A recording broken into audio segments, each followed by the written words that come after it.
ನಮಸ್ಕಾರ. 39ನೇ ಲೀಲಾಜಾಲನ್ಯಾಸಕ್ಕೆ ಎಲ್ಲರನ್ನೂ ಸ್ವಾಗತಿಸ್ತಾ ಇದ್ದೇನೆ. ಇವತ್ತಿನ ವಿಷಯ ಆರಂಭ ಶೂರತ್ವ ಅಂತೇಳಿ.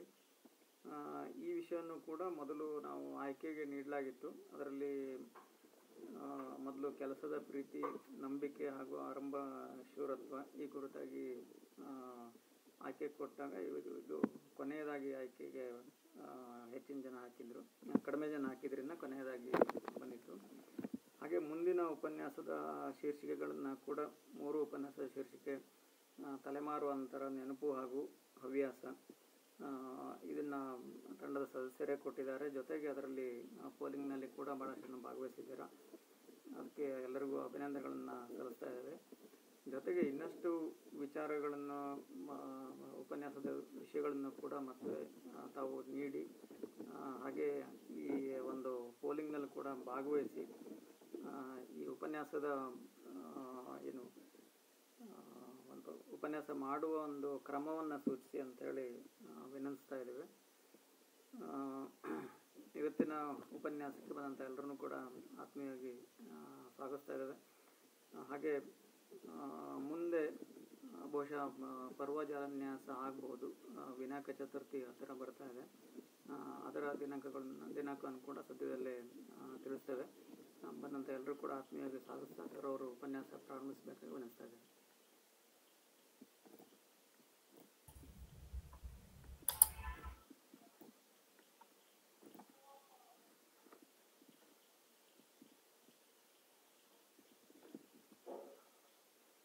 ಎಲ್ಲರಿಗೂ ಗೌರವಪೂರ್ವಕ ನಮಸ್ಕಾರ. ಈ ಆರಂಭ ಶೂರತ್ವದಲ್ಲಿ 2 ಭಾಗವನ್ನ ನಾನು ಮಾಡಿಕೊಂಡಿದ್ದೇನೆ. ಉತ್ತರ ಕುಮಾರನ ಚರಿತ್ರೆಯನ್ನ ಈ ಆರಂಭ ಶೂರತ್ವದ ನೆವದಲ್ಲಿ ಹಾಸ್ಯವಾಗಿಸಿದ ನಾರಣಪ್ಪನ ಕಲಾವಂತಿಕೆಯನ್ನ ಮೊದಲ ಭಾಗದಲ್ಲಿ ನಾನು ಹೇಳಿ, ಅನಂತರ ಆ ಆರಂಭ ಶೂರತ್ವದ ವಿಶ್ಲೇಷಣೆಗೆ ಹೋಗೋದಕ್ಕೆ ಪ್ರಯತ್ನ ಮಾಡ್ತೇನೆ. ಕುಮಾರವ್ಯಾಸ ಭಾರತದನ್ನ ಯಾಕೆ ಅಷ್ಟೊಂದು ಒತ್ತು ಕೊಡ್ತಾ ಇದ್ದೀನಿ ಅಂತಂದ್ರೆ, ಕೆಲವೊಮ್ಮೆ ನಮ್ಮ ಇತ್ತೀಚಿನ ದಿನಗಳಲ್ಲಿ ನಾನು ಈ ನಾಟಕ, ಸಿನಿಮಾ ಅಥವಾ ಧಾರಾವಾಹಿ ಇವುಗಳನ್ನೆಲ್ಲವನ್ನು ಗಮನಿಸಿದಾಗ ಅದ್ದೂರೀಕರಣ ಜಾಸ್ತಿ ಕಾಣಿಸ್ತಾ ಇದೆಯೇ ಹೊರತು ಅಲಂಕರಣ ಕಡಿಮೆ ಆಗಿದೆ ಅಂತ ನನ್ನ ಭಾವನೆ. ಯಾಕೆ ಅಂತಂದ್ರೆ ನೋಡಿ, ಇತ್ತೀಚಿನ ಮಾಧ್ಯಮ, ವೀಕ್ಷಣಾ ಮಾಧ್ಯಮವನ್ನ ನೋಡಿದರೆ ಏನ್ ಗೊತ್ತಾಗುತ್ತೆ ಅಂದ್ರೆ, ಹಾಸ್ಯಕ್ಕೆಂದೇ ಕೆಲವು ಪಾತ್ರಗಳು, ನಾಯಕ ನಾಯಕಿ ಅಂದ್ರೆ ಬೇರೆ ಪಾತ್ರಗಳು, ಈ ರೀತಿ ಎಲ್ಲ ವರ್ಗೀಕರಣ ಮಾಡಿರುವಂತದ್ದನ್ನ ನಮ್ಗೆ ಕಾಣುತ್ತೆ. ಎರಡನೇದು, ಹಾಸ್ಯದ ಸಲುವಾಗಿಯೇ ಒಂದು ಸನ್ನಿವೇಶ ಸೃಷ್ಟಿ ಮಾಡುವಂತ ಕೃತಕತೆ ಕೂಡ ಕಂಡು ಬರುತ್ತೆ. ಆದ್ರೆ ನಮ್ಮ ಹಿಂದಿನ ಕಾವ್ಯಗಳಲ್ಲಿ ಹಾಗಿಲ್ಲ. ಅತ್ಯಂತ ಗಂಭೀರವಾದ ಸನ್ನಿವೇಶವನ್ನು ಹುಡುಗಾಟಿಕೆಯ ಭಾಷೆಯಲ್ಲಿ ಹೇಳುವಂತಹ ಒಂದು ಜಾಣ್ಮೆ ಅವ್ರಿಗೆ ಇತ್ತು ಅಂತ ನಾನು ತೋರಿಸೋ ಸಲುವಾಗಿ ಸ್ವಲ್ಪ ಈ ಉತ್ತರನ ಪೌರುಷದ ಭಾಗವನ್ನ ಸ್ವಲ್ಪ ವಿಸ್ತಾರಗೊಳಿಸಿ ಹೇಳೋದಕ್ಕೆ ಪ್ರಯತ್ನ ಪಡ್ತೇನೆ. ಎಲ್ಲಿ ಆ ಕಾವ್ಯ ಓದುವಾಗ ಅಡಿಗೆರೆ ಹಾಕ್ಬೇಕು, ಹೇಗೆ ಅದನ್ನ ಗ್ರಹಿಸಬೇಕು ಅನ್ನುವಂಥದ್ರ ಬಗ್ಗೆ ಒಂದು ಸದಭಿರುಚಿಯನ್ನ ಮೂಡಿಸೋದು ಕೂಡ ನನ್ನ ಉದ್ದೇಶದಲ್ಲಿ ಇದೆ. ಅದಾದ್ಮೇಲೆ ಇದು ಆರಂಭ ಶೂರತ್ವವನ್ನ ವಿಶ್ಲೇಷಣೆ ಮಾಡ್ತಾ ಹೋಗೋಣ. ಹಾಸ್ಯದ ಬಗ್ಗೆ ನಾನು ಒಂದು ಜಾಲನ್ಯಾಸ ಕಾರ್ಯಕ್ರಮ ನಡೆಸಿದಾಗ ಅದರಲ್ಲಿ ಬಹಳ ತೀರಿನೇ ಜಾಸ್ತಿ ಆಗ್ಬಿಡ್ತು, ಹಾಸ್ಯದ ನಗೆಹನಿಗಳನ್ನ ಹೆಚ್ಚಿಗೆ ಹೇಳಲಿಲ್ಲ ಅಂತ ಬೇರೆ ನನ್ಗೆ ಆಕ್ಷೇಪಣೆ ಕೂಡ ಬಂದಿತ್ತು. ಅದನ್ನು ಕೂಡ ಗಮನದಲ್ಲಿ ಇಟ್ಕೊಂಡು ಈಗ ಮೊದಲು ನಾವು ಈ ಕುಮಾರವ್ಯಾಸನ ನಿರೂಪಣಾ ಕೌಶಲ್ಯನ್ನ ಮೊದಲು ಅರ್ಥ ಮಾಡ್ಕೊಂಡು ಆಮೇಲೆ ಸೈದ್ಧಾಂತಿಕ ವಿಷಯಗಳಿಗೆ 2ನೇ ಭಾಗದಲ್ಲಿ ಬರೋಣ ಅಂತ ನಾನು ಹಾಕಿಕೊಂಡು ಈಗ ಪ್ರಾರಂಭ ಮಾಡ್ತೇನೆ. ನೋಡಿ, ಕುಮಾರವ್ಯಾಸ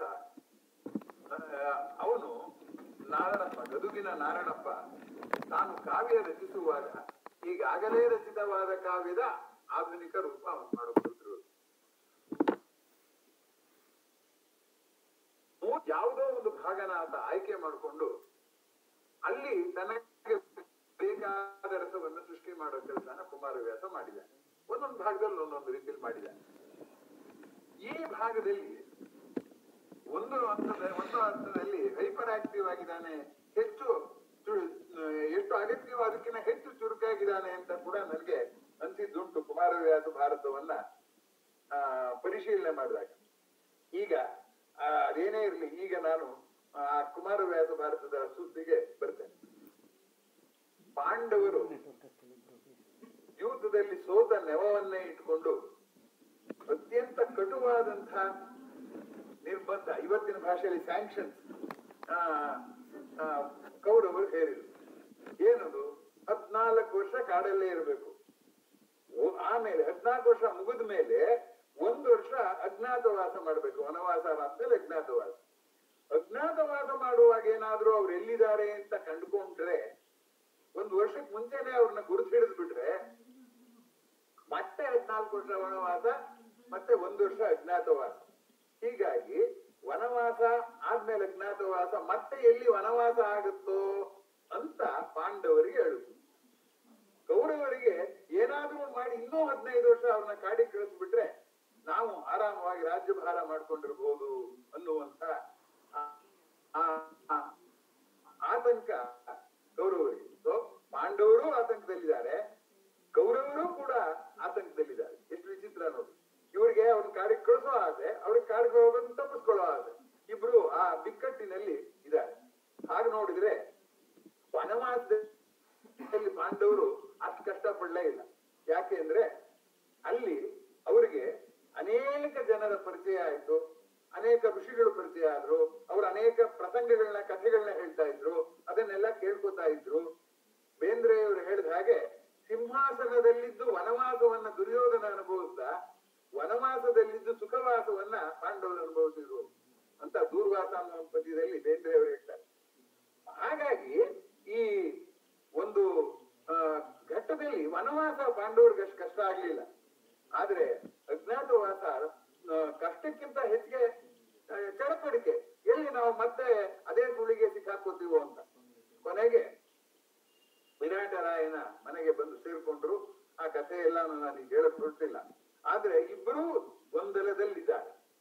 ಈ ಗೊಂದಲದ ಮಧ್ಯದಲ್ಲಿ ವಿರಾಟರಾಯನ ಆಶ್ರಯದಲ್ಲಿ ಪಾಂಡವರಿಗೆ ಏನಂತ ಕಷ್ಟ ಆಗ್ಲಿಲ್ಲ, ಹೇಗೋ ನಡ್ಕೊಂಡು ಹೋಗ್ತಿತ್ತು. ಈ ಮಧ್ಯೆ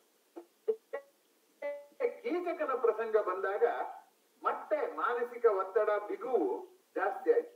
ಯಾಕೆ ಅಂತಂದ್ರೆ ಕೀಚಕ ಇದಾನೆಲ್ಲ ಅವನೇನ್ ಮಾಡ್ದ, ಸೈರಂಧ್ರಿಯನ್ನ ಅಪೇಕ್ಷೆ ಪಟ್ಟ, ಕಾಮದ ಕಣ್ಣಿನಿಂದ ನೋಡ್ದ. ಈಗ ಅವನು ರಾಜನನ್ನು ಆಳುವಂತಹ ಪಾಳ್ಯಗಾರ, ರಾಜನ ಭಾವಮೈದುನ. ಅಂತ ಇಕ್ಕಟ್ಟಿನಲ್ಲಿ ಆ ಕೀಚಕ ಹಾಗೆ ನಡ್ಕೊಂಡಾಗ ಗಾದೆ ಇರೋದೇನು, ಹೊಳೆ ತನಕ ಓಟ, ದೊರೆ ತನಕ ದೂರು. ಇಂಥ ದೂರ್ ತಗೊಂಡವಳು ನಾವು ಹೋದ್ರೆ, ವಿರಾಟರಾಜನ ಹತ್ರಕ್ಕೆ ಹೋದ್ರೆ ಅವನೇ ಇವನ ಬೆದರಿಕೆಯಲ್ಲಿ ಇರೋದ್ರಿಂದ ನ್ಯಾಯ ಸಿಕ್ಕಲ್ಲ ಅನ್ನೋದು ಖಚಿತವಾಗಿದೆ. ಇನ್ನು ಪಾಂಡವರನ್ನೆಲ್ಲ ಕೇಳಿದ್ರೆ ಧರ್ಮರಾಯ ಏನು ಉತ್ತರ ಹೇಳಲಿಲ್ಲ. ಪಂಚ ಪಾಂಡವರೆಲ್ಲರೂ ಕೂಡ ಏನ್ ಮಾಡ್ಬೇಕು ಅಂತ ಒಂದು ನಿರ್ಧಾರಕ್ಕೆ ಬರಕ್ ಆಗ್ಲಿಲ್ಲ. ಅಂತ ಬಿಗುವಿನ ವಾತಾವರಣ. ಅಂಥದ್ರಲ್ಲಿ ಕಂಸನ ಕೀಚಕನನ್ನ ಭೀಮ ಕೊಲ್ಲದೆ ಬೇರೆ ದಾರಿ ಇರಲಿಲ್ಲ. ಕೊನೆಗೆ ಭೀಮ ಕೀಚಕನನ್ನು ಕೊಂದುಬಿಟ್ಟ. ಭೀಮ ಕೀಚಕನನ್ನು ಕೊಂದು ದ್ರೌಪದಿಯ ಸಮಸ್ಯೆ ಬಗೆಹರಿಯಿತು ಅಂತ ನಮಗನ್ಸಿದ್ರು, ಕತೆ ಕೇಳೋರ್ಗೆ ವಾಸ್ತವವಾಗಿ ಬೇರೆ ರೀತಿ ತೊಂದರೆ ಕೊಡ್ತು. ಯಾಕೆ ಅಂತಂದ್ರೆ ಕಂಸ ಕೀಚಕನನ್ನ ಕೊಲ್ಲಕ್ ಸಾಧ್ಯ ಇರೋದು ಎಲ್ಲರೆಂಬರಿ ನಾಲ್ವರು ಅಸಮಬಲರು ಅಂತ. ಈ 4 ಜನದಲ್ಲಿ ಯಾರು ಒಬ್ರು ಸತ್ರೆ ಇವ್ರ 4 ಜನದಲ್ಲೇ ಯಾರೋ ಸಾಯ್ತಿರ್ಬೇಕು ಅನ್ನುವ ಒಂದು ನಂಬಿಕೆ ಇತ್ತು. ಆದ್ದರಿಂದ ಕೀಚಕ ವಧೆ ಆದ ಕೂಡಲೇ ಪಾಂಡವರು ಇಲ್ಲಿ ವಿರಾಟರಾಯನ ಅರಮನೆಯಲ್ಲಿ ಇರಬಹುದು ಅನ್ನುವಂತ ಸುಳಿವು ಕೌರವರಿಗೆ ಸಿಕ್ತು. ಆದ್ದರಿಂದ ಕೌರವರು ತಮ್ಮ ಬಿಗುವನ್ನ ಕಳೆದುಕೊಳ್ಳುವ ಸಲುವಾಗಿ ವಿರಾಟರಾಯನನ್ನ ಮೇಲೆ ದಾಳಿ ಮಾಡಕ್ ಬರ್ಬೇಕಾಯ್ತು. ಪಾಂಡವರು ಎಲ್ಲಿ ವರ್ಷ ಆಗುತ್ತೋ ಇಲ್ವೋ ಅನ್ನುವಂಥ ಧಾವಂತದಲ್ಲಿ ಅವರಿದ್ರು. ಅದು ವರ್ಷ ಮುಗಿಯೋ ಹಂತದಲ್ಲಿತ್ತು. ಆದ್ರೂ ಕೂಡ ಬಾರ್ಡರ್ಲ್ಯಾಂಡ್ ಅಂತಾರಲ್ಲ, ಒಂದು ಆ ಮೇರೆಯ ಹಂಚಿನಲ್ಲಿದ್ರು. ಈ ಹಂತದಲ್ಲಿ ಕೌರವರು ಬಂದಾಗ ಪಾಂಡವರು ಭಾಗವಹಿಸದೆ ಸುಮ್ಮನಿರೋದು ಕಷ್ಟ. ಯಾಕೆಂದ್ರೆ ವಿರಾಟರಾಯನು ಕೂಡ ಕಂಸ ಇವನು ಕೊಂದು ಹಾಕ್ಬಿಟ್ಟಿದ್ದಾನೆ. ಇವನು ಕೀಚಕನೂ ಇಲ್ಲ. ಕೀಚಕ ಇದ್ದಿದ್ರೆ ಅವ್ರು ಬರ್ತಿರ್ಲಿಲ್ಲ ಕೌರವರು. ಯಾಕೆಂದ್ರೆ ಅವನ್ ಎದುರಿಸೋದು ಕಷ್ಟ, ಬರ್ತಿರ್ಲಿಲ್ಲ. ಆದ್ರೆ ಈ ಕೀಚಕನನ್ನು ಕಳ್ಕೊಂಡ್ಬಿಟ್ಟು ಈಗ ಯುದ್ಧ ಮಾಡ್ಬೇಕಾಗಿದೆಯಲ್ಲ, ವಿರಾಟರಾಯನಿ ಟೆನ್ಷನ್, ಬಿಗುವಿನ ವಾತಾವರಣ. ಪಾಂಡವರಿಗೆ ಈಗ ನಮ್ಮ ಸುಳಿವು ಗೊತ್ತಾಗ್ಬಿಟ್ಟಿದೆ ಅನ್ನೋ ಸೂಚನೆ ಸಿಕ್ಕಿರೋದ್ರಿಂದ ಅವರಿಗೆ ಬಿಗುವಿನ ವಾತಾವರಣ. ಇಷ್ಟೆಲ್ಲಾ ಬಿಗುವಿನ ವಾತಾವರಣವನ್ನ ನಿಭಾಯಿಸಬೇಕು ಅಂದ್ರೆ ಒಂದು ಟೆನ್ಷನ್ ಇದ್ದಾಗ ಅಟೆನ್ಷನ್ ಅನ್ನ ಬೇರೆ ಕಡೆ ಕೇಳ್ಬೇಕು. ಆಗ ಈ ಹಾಸ್ಯ ಕರೆದೆ ಬೇರೆ ದಾರಿ ಇರ್ಲೇ ಇರ್ಲಿಲ್ಲ ಯಾರಿಗೆ? ನಾರಾಯಣಪ್ಪನ್ಗೆ. ಆದ್ದರಿಂದ ನಾರಾಯಣಪ್ಪ ಏನ್ ಮಾಡ್ದ, ಆ ವಿರಾಟನ ಮಗನ ಒಂದು ದೌರ್ಬಲ್ಯವನ್ನ ಹಾಸ್ಯವಾಗಿ ಪರಿಹರಿಸೋದಕ್ಕೆ ಪ್ರಯತ್ನ ಪಡಿ. ತುಂಬಾ ಸೂಕ್ಷ್ಮವಾಗಿ ನೀವು ಗಮನಿಸಿದರೆ ಕುಮಾರವ್ಯಾಸ ಒಂದು ರೀತಿಯಲ್ಲಿ ಮಹಾಭಾರತವನ್ನ ತಟಸ್ಥ ನಿರೂಪಕನಾಗಿ, ಭಾಗವತನಾಗಿ, ಅವನು ಕೃಷ್ಣ ಕಥೆ ಅಂತಲೂ ಹೇಳ್ತಾನಲ್ಲ, ಅವನು ಭಾಗವತನೇ, ಆ ಭಾಗವತನಾಗಿ ಕಥೆ ಹೇಳ್ತಾ ಇರ್ತಾನೆ. ತಾನು ಎಲ್ಲೂ ಭಾಗವಹಿಸೋದಿಲ್ಲ. ಆದರೆ ಈ ಪ್ರಸಂಗದಲ್ಲಿ ಮಧ್ಯೆ ಮಧ್ಯೆ ತನ್ನ ಅಭಿಪ್ರಾಯವನ್ನು ಹೇಳುವಂತಹ ಕೆಲಸ ಮಾಡ್ತಾನೆ ಕುಮಾರವ್ಯಾಸ. ಅಂದ್ರೆ ಸಕ್ರಿಯವಾಗಿ ಪಾಲ್ಗೊಳ್ಳುವ ಕೆಲಸ ಮಾಡ್ತಾನೆ. ತಾನು ಆ ಪಾತ್ರದ ವಿಮರ್ಶೆ ಮಾಡೋದಕ್ಕೆ ಪ್ರಾರಂಭ ಮಾಡ್ತಾನೆ. ಯಾವ ಪಾತ್ರವನ್ನು ಅವನು ಕೃಷ್ಣನ ಬಗ್ಗೆ ಹೇಳುವಾಗ ವಿಶೇಷವಾಗಿ ಹೇಳ್ತಿದ್ನೆ ಹೊರತು ಈ ಮಟ್ಟದಲ್ಲಿ ಇನ್ನೊಂದು ಪಾತ್ರವನ್ನ ವಿಮರ್ಶೆ ಮಾಡುವ ಗೋಜಿಗೆ ಹೋದದ್ದು ಅಪರೂಪ. ಯಾರು? ಕುಮಾರವ್ಯಾಸ. ಆದ್ರೆ ಇಲ್ಲಿ ಹೋಗಿದ್ದಾನೆ ಅನ್ನುವಂಥದ್ದು ಗಮನಿಸಬೇಕಾದಂಥದ್ದು. ಆರಂಭ ಶೂರತ್ವ ಅನ್ನೋದು ಒಂದು ದೌರ್ಬಲ್ಯ ಅಂತ ಕರಿಬಹುದು, ಅಥವಾ ಒಂದು ಪ್ರಯತ್ನ ಅಂತಾನು ಕರಿಬಹುದು. ಅದೇನಾದ್ರು ಇರ್ಲಿ, ಅದನ್ನ ಹಾಸ್ಯವಾಗಿಸಬೇಕಾದ್ರೆ ಇಷ್ಟು ಜನರು ಬಿಗುವಾಗಿದ್ದಾರೆ. ಬಿಗುವು ಇಲ್ಲದೆ ಇರೋರು ಯಾರು ಇಲ್ಲ. ಇದರಲ್ಲಿ ವಿರಾಟ ಪರ್ವದಲ್ಲಿ ಬಿಗುವು ಇಲ್ಲದೆ ಇರೋರು ಯಾರು ಇಲ್ಲ. ಅಂತ ಸಂದರ್ಭದಲ್ಲಿ ಬಿಗುವನ್ನ ನಗುವಿನ ಮೂಲಕ ಗೆಲ್ಲಬೇಕಾದ್ರೆ ಎಷ್ಟು ಕಷ್ಟ ನೋಡಿ. ಆ ದೃಷ್ಟಿಯಿಂದ ನಾನು ಕುಮಾರವ್ಯಾಸ ಭಾರತದ ಪದ್ಯಗಳನ್ನ ಗುರ್ತಾಕೊಂಡು ನಿಮ್ಮ ಮುಂದೆ ನಿರೂಪಣೆ ಮಾಡ್ತೇನೆ. ಇದು ಪ್ರಾರಂಭ ಆಗೋದೇನು ಅಂದ್ರೆ ಗೋಗ್ರಹಣ ಅಂತಲೇ ಅದರ ಹೆಸರು.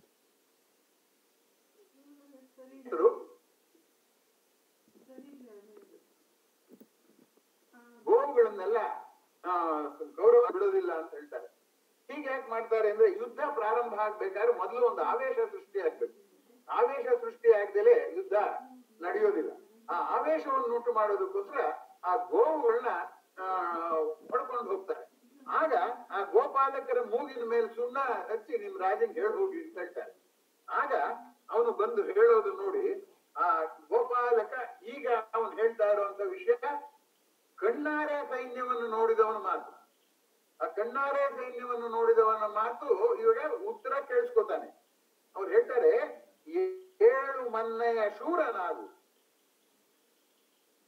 ನೃಪಾಲ ಕೌರವರಾಯ ತುರುಗಳ ಕೋಣ ಹಿಡಿದನು, ಸೇನೆ ಬಂದುದು ಧರಣಿ ಅಗಲದಲ್ಲಿ. ಆ ಸೈನ್ಯ ಎಷ್ಟು ದೊಡ್ಡದಾಗಿದ್ದಾರೆ, ಯಾವ ಕಡೆ ನೋಡಿದ್ರು ಸೈನ್ಯ ಕಾಣುತ್ತೆ. ಇಡೀ ಭೂಮಿಯೇ ಸೈನ್ಯ ಬಂತು ಅಂತ ಮುಂದೆ ಅದು ಹೇಳ್ತು. ಭೂಮಿಯೇ ಬೆದಲಾಯಿತು ಅಂತ ಇವನೇ ಹೇಳ್ತಾನೆ. ಯಾರು?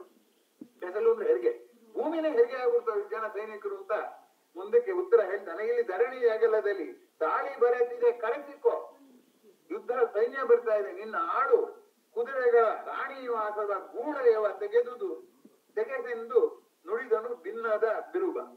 ನೀನ್ ಸಾಕು, ಹೆಣ್ಮಕ್ಳ ಮಧ್ಯೆ ನೀನ್ ಕೂತಿದ್ದು ಸಾಕು, ಹೊರಡು ನೀನು ಯುದ್ಧ ಮಾಡೋದಕ್ಕೆ, ಇಲ್ಲೇ ತುಂಬಾ ಕಷ್ಟ ಆಗುತ್ತೆ, ಅಷ್ಟು ದೊಡ್ಡ ಸೈನ್ಯ ಬಂದಿದೆ, ನೀನ್ ಇಲ್ಲಿ ಮಾತಾಡ್ಕೊಂಡು ಕೂತಿದೀಯಾ ಅಂತ.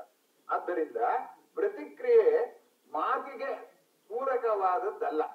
ಯಾಕೆಂದ್ರೆ ಈ ಶತ್ರುವನ್ನ ಎದುರಿಸಬೇಕು ಅನ್ನುವಾಗ ನಾವು ಮಾತಾಡ್ತಾ ಕೂತ್ಕೊಂಡ್ರಾಗತ್ತೆ, ಆಗೋದಿಲ್ಲ. ಹಾಗಿದೆ ಅಂತ ಅವನು ಅಷ್ಟು ವಿವರಿಸಿದ್ರೆ ಆಮೇಲೆ ಇನ್ನೊಂದಷ್ಟು ಪದ್ಯ ಬರುತ್ತೆ. ನಾನು ಮುಂದಿನ ಪದ್ಯ ನನಗೆ ನಿರೂಪಣೆ ಪೂರಕವಾದದನ್ನ ಆರಿಸ್ಕೋತೀನಿ. ಆಗ ಉತ್ತರ ಮಾಡಿದ ಕೆಲಸ ಏನು, ಅದು ಏನು, ಎಷ್ಟು ಸೈನ್ಯ ಬಂದಿದ್ದಾರೆ ಅಂತ ವಿಚಾರಿಸ್ಬೇಕು. ಇಲ್ಲ ತಾನು ಹೊರಡಕ್ ಸಿದ್ಧವಾಗ್ಬೇಕು. ಯಾಕೆಂದ್ರೆ ಆ ಸೈನ್ಯದವ್ರು ಬಂದು ಕೂತಿದ್ರೆ ಇಲ್ಲಿ ನಾವು ಪೌರುಷ ಹೇಳ್ತಾ ಕೂತ್ಕೊಳಕಾಗುತ್ತೆ. ಊರ್ ಹತ್ಕೊಂಡು ಉರಿಯುವಾಗ ಉರುಟನೆ ಆಡಿದ್ರು ಅಂತ ಒಂದು ಕನ್ನಡದಲ್ಲಿ ಗಾದೆ ಇದೆ. ಹಾಗೆ ಆಗ ಮಾಡಿದ್ನಂತೆ ಇವನೇನ್ ಮಾಡಿದ್ನಂತೆ, ಯಾರು ಉತ್ತರ ಕುಮಾರ ಎಂದೊಡುಬ್ಬರಿಸಿದನು. ನೋಡಿ, ಅಬ್ಬರಿಸಬೇಕಾಗಿತ್ತು ಕೋಪದಿಂದ, ಉಬ್ಬರಿಸಿದನಂತೆ, ಉಬ್ಗೊಂಡಂತೆ. ತಾ ಕಲಿ ಎಂದು ಬಗೆದನು, ನಾನ್ ಮಹಾಶೂರ ಅಂತ ಅನ್ಕೊಂಡ ಅಂದ್ರೆ ಅವ್ನ ಕಲಿ ಅಲ್ಲ ಅಂತ ಈಗಾಗಲೇ ಕುಮಾರವ್ಯಾಸನೇ ಹೇಳ್ದಾಗಾಯ್ತು. ಅವ್ನು ಇನ್ನು ಯುದ್ಧ ಮಾಡಕ್ ಮುಂಚೆನೆ ಇವನು ಅವನ್ ಮುಂದೆ ಕಳ್ಳ ಆಗ್ತಾನೆ ಅಂತ ಹುಡುಗನ್ನೇ ಕಳ್ಳ ಅನ್ನಕ್ಕಾಗತ್ತೆ ಅಂದಿದ್ದಾನೆ. ಇಲ್ಲಿ ಎಂದಡುಬ್ಬರಿಸಿದನು, ತಾ ಕಲಿ ಎಂದು ಬಗೆದನು, ಮೀಸೆಯನ್ನು ಬೆರಳಿಂದ ತಿರುಗುತ್ತಾ ಮುಗುಳುನಗೆ ಹರುಷದಲ್ಲಿ ಮೈ ಮರೆದ. ಯಾರು ಮುಗುಳುನಗೆ ಕಾಲುವೆ ಅದು? ಹರುಷದಲ್ಲಿ ಮೈ ಮರೆದ. ಸಂದಣಿಸಿ ರೋಮಾಂಚ ಕೆಲವು ಹಿಂದೂ ಮುಖಿಯರ ನೋಡಿ ಒಂದೊಂದ್ ಮಾತು ಗಮನಿಸಿ, he has not taken seriously ಅನ್ನೋದನ್ನ ಎಷ್ಟು ಸರಿ ಹೆಂಗಿದ್ದಾಗಾಯ್ತು. ಒಂದೇ ಪದ್ಯದಲ್ಲಿ 6 ಸಾಲಿನ ಪದ್ಯದಲ್ಲಿ ಅವನು ತಾನು ಕಲಿ ಎಂದು ಬಗೆದನು ಅಂದಾಗ ಅವನು ಕಲಿ ಅಲ್ಲ ಅಂತ ನಾರಾಯಣಪ್ಪನೇ ಘೋಷಣೆ ಮಾಡಿದಾಗಾಯ್ತು. ಆಮೇಲೆ ಹರುಷದಲ್ಲಿ ಮೈ ಮರೆತನಂತೆ. ಯುದ್ಧ ಮಾಡೋದಂದ್ರೆ ಹರುಷವೇ? Is it not a serious affair? ಮುಂದಕ್ಕೆ ಹಿಂದೂ ಮುಖಿಯರ ನೋಡಿದನು, ನಲವಿಂದ ನೋಡಿ ಖುಷಿ ಪಟ್ಟು ಹೇಳುವಂತ ಸಂದರ್ಭವೇ ಅದು. ಹೀಗಾಗಿ ಕುಮಾರವ್ಯಾಸ ಈಗ ತಾನು ನಿರ್ಧಾರ ಮಾಡ್ಬಿಟ್ಟಿದ್ದಾನೆ. ತನ್ನ ಮೋಹಗಳಿಗೆ ಇದೆಯಲ್ಲ ಟೆನ್ಷನ್.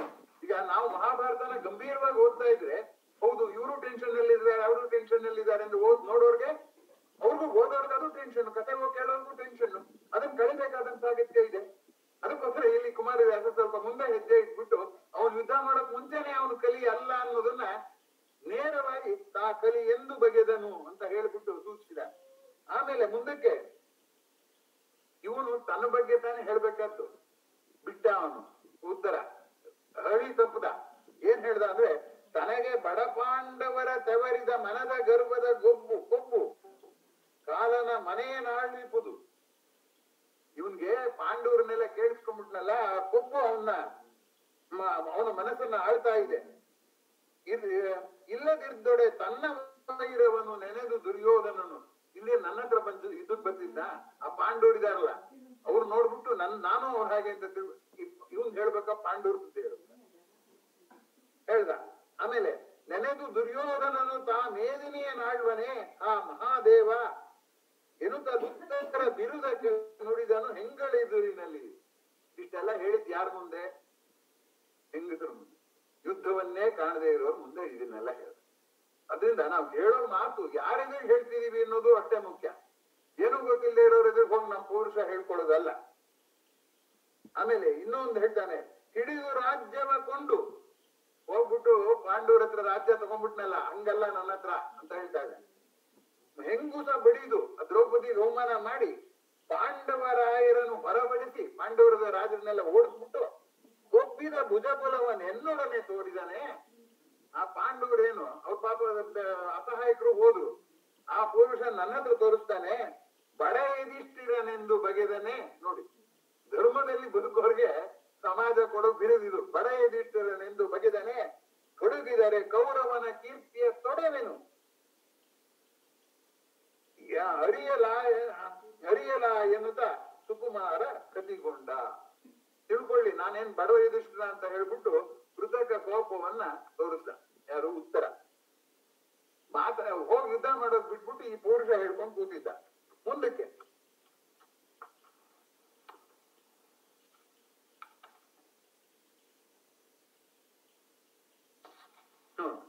ಮುಂದಿನ ಪದ್ಯ ನೋಡಿ, ಇನ್ನೂ ಹೇಗಿದೆ ಅವ್ನು ಕೊಡೋ ರೂಪಕಗಳು ನೋಡಿ. ಇದೆಲ್ಲ ಉತ್ತರ ಹೇಳಿದ್ದಲ್ಲ, ಕುಮಾರವ್ಯಾಸ ಹೇಳಿದ್ದು. ಯಾಕೆಂದ್ರೆ ಉತ್ತರ ಏನೂ ಗೊತ್ತಿಲ್ಲದೆ ಇರೋ ಮುಗ್ಧ, ಯುದ್ಧವನ್ನೇ ನೋಡಿಲ್ದೇ ಇರೋ ನೀವು ಈ ಪದಗಳು ಹೇಳಕ್ ಸಾಧ್ಯನೇ? ಇರ್ಲಿ ಬಿಡಿ, ನಾ ಸದ್ಯ ಕುಮಾರವ್ಯಾಸನ್ ಬರೆದು ಉತ್ತರನ ಬಾಯಿಂದ ಏನ್ ಹೇಳ್ತಿದ ನೋಡೋಣ. ಜವನ ಮೀಸೆಯ ಮುರಿದನೋ, ಭೈರವನ ದಾಡೆಯ ನಲುಗಿದನೋ. ಯಮ ಮೀಸೆ ಅನ್ನೋ ಸೆನ್ಸಿಟಿವ್ ಏರಿಯಾ, ಅಲ್ಲಿ ಅವನ್ ಮೀಸೆನ ಅಲ್ಗಾಡ್ತಿದ್ರೆ ಯಮಂದು.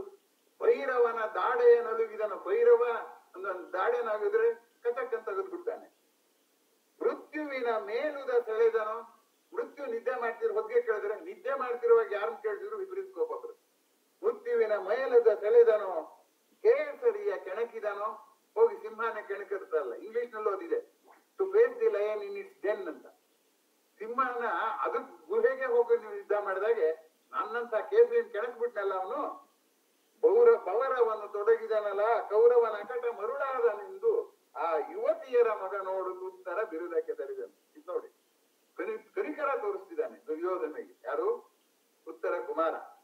ಅದು ಏನಂತ? ಯುವತಿಯರ ಮಗ ನೋಡುದು ಮತ್ತಿಬುದ.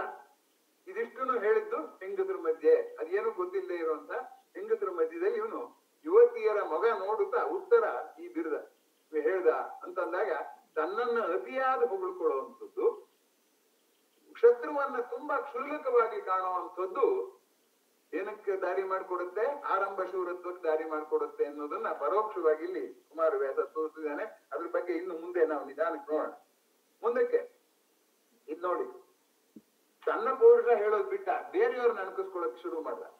ಆರೊಡನೆ ಕಾದುವೇನು? ಯಾರ ಜೊತೆ ಯುದ್ಧ ಮಾಡ್ಲಪ್ಪ? ಪಾಂಡವರ ಹತ್ರ ಯಾರಿದ್ದಾರೆ? ಒಬ್ರಿಗಿನ್ನ ಒಬ್ರು ಧ್ವಾನ. ಕೆಲವರು ಹಾರುವರು, ಕೆಲವರು ಬ್ರಾಹ್ಮಣರು. ನಾನ್ ಕ್ಷತ್ರಿಯನಾಗಿ ಬ್ರಾಹ್ಮಣರ ಹತ್ರ ಅಂತ ಯುದ್ಧ ಮಾಡೋದು. ಕೃಪ, ದ್ರೋಣ ಎಲ್ಲ ಬ್ರಾಹ್ಮಣರು. ಕೆಲವರು ಅಂತಕನ ನೆರೆಯೂರವರು, ಇನ್ನೆಲ್ಲ ಮುದುಕರು. ಭೀಷ್ಮನಂತವ್ರು ನೋಡಿ, ಅವರು ಬ್ರಾಹ್ಮಣರು, ಇವ್ರು ಮುದುಕರು.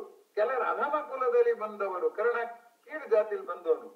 ವೀರರೆಂಬುವರಿವರು, ಇಂಥವರೇ ಅಲ್ಲಿರೋದು. ಮೇಲಿನಾರ ಹೆಸರುಂಟು ಅವರೊಳೆಂದು ಇಷ್ಟೆಲ್ಲ ಹೇಳ್ತಾರೆ. ಕೊನೆಯಲ್ಲಿ ಕುಮಾರವ್ಯಾಸ ಹಾಕೋ ಟಿಪ್ಪಣಿ ನೋಡಿ ಹೇಗಿದೆ. ಕುಮಾರ ನೆಣಗೊಬ್ಬಿನಲ್ಲಿ ನುಡಿದನು. ಆ ಕೊಬ್ಬಿನಲ್ಲಿ ಅವ್ರು ಯಾರನ್ನೂ ಕಂಡಿಲ್ಲ. ಇವನು ನೆಣಗೊಬ್ಬಿನಲ್ಲಿ ನುಡಿದನು ಹೆಂಗಳಿದೂರಿನಲ್ಲಿ. ಹೇಳಿದ್ ಯಾರ ಮುಂದೆ? ಹೆಂಗದ್ರ ಮುಂದೆ. ಮತ್ತೆ ತಿವಿದ ನೋಡಿ ಕುಮಾರವ್ಯಾಸ.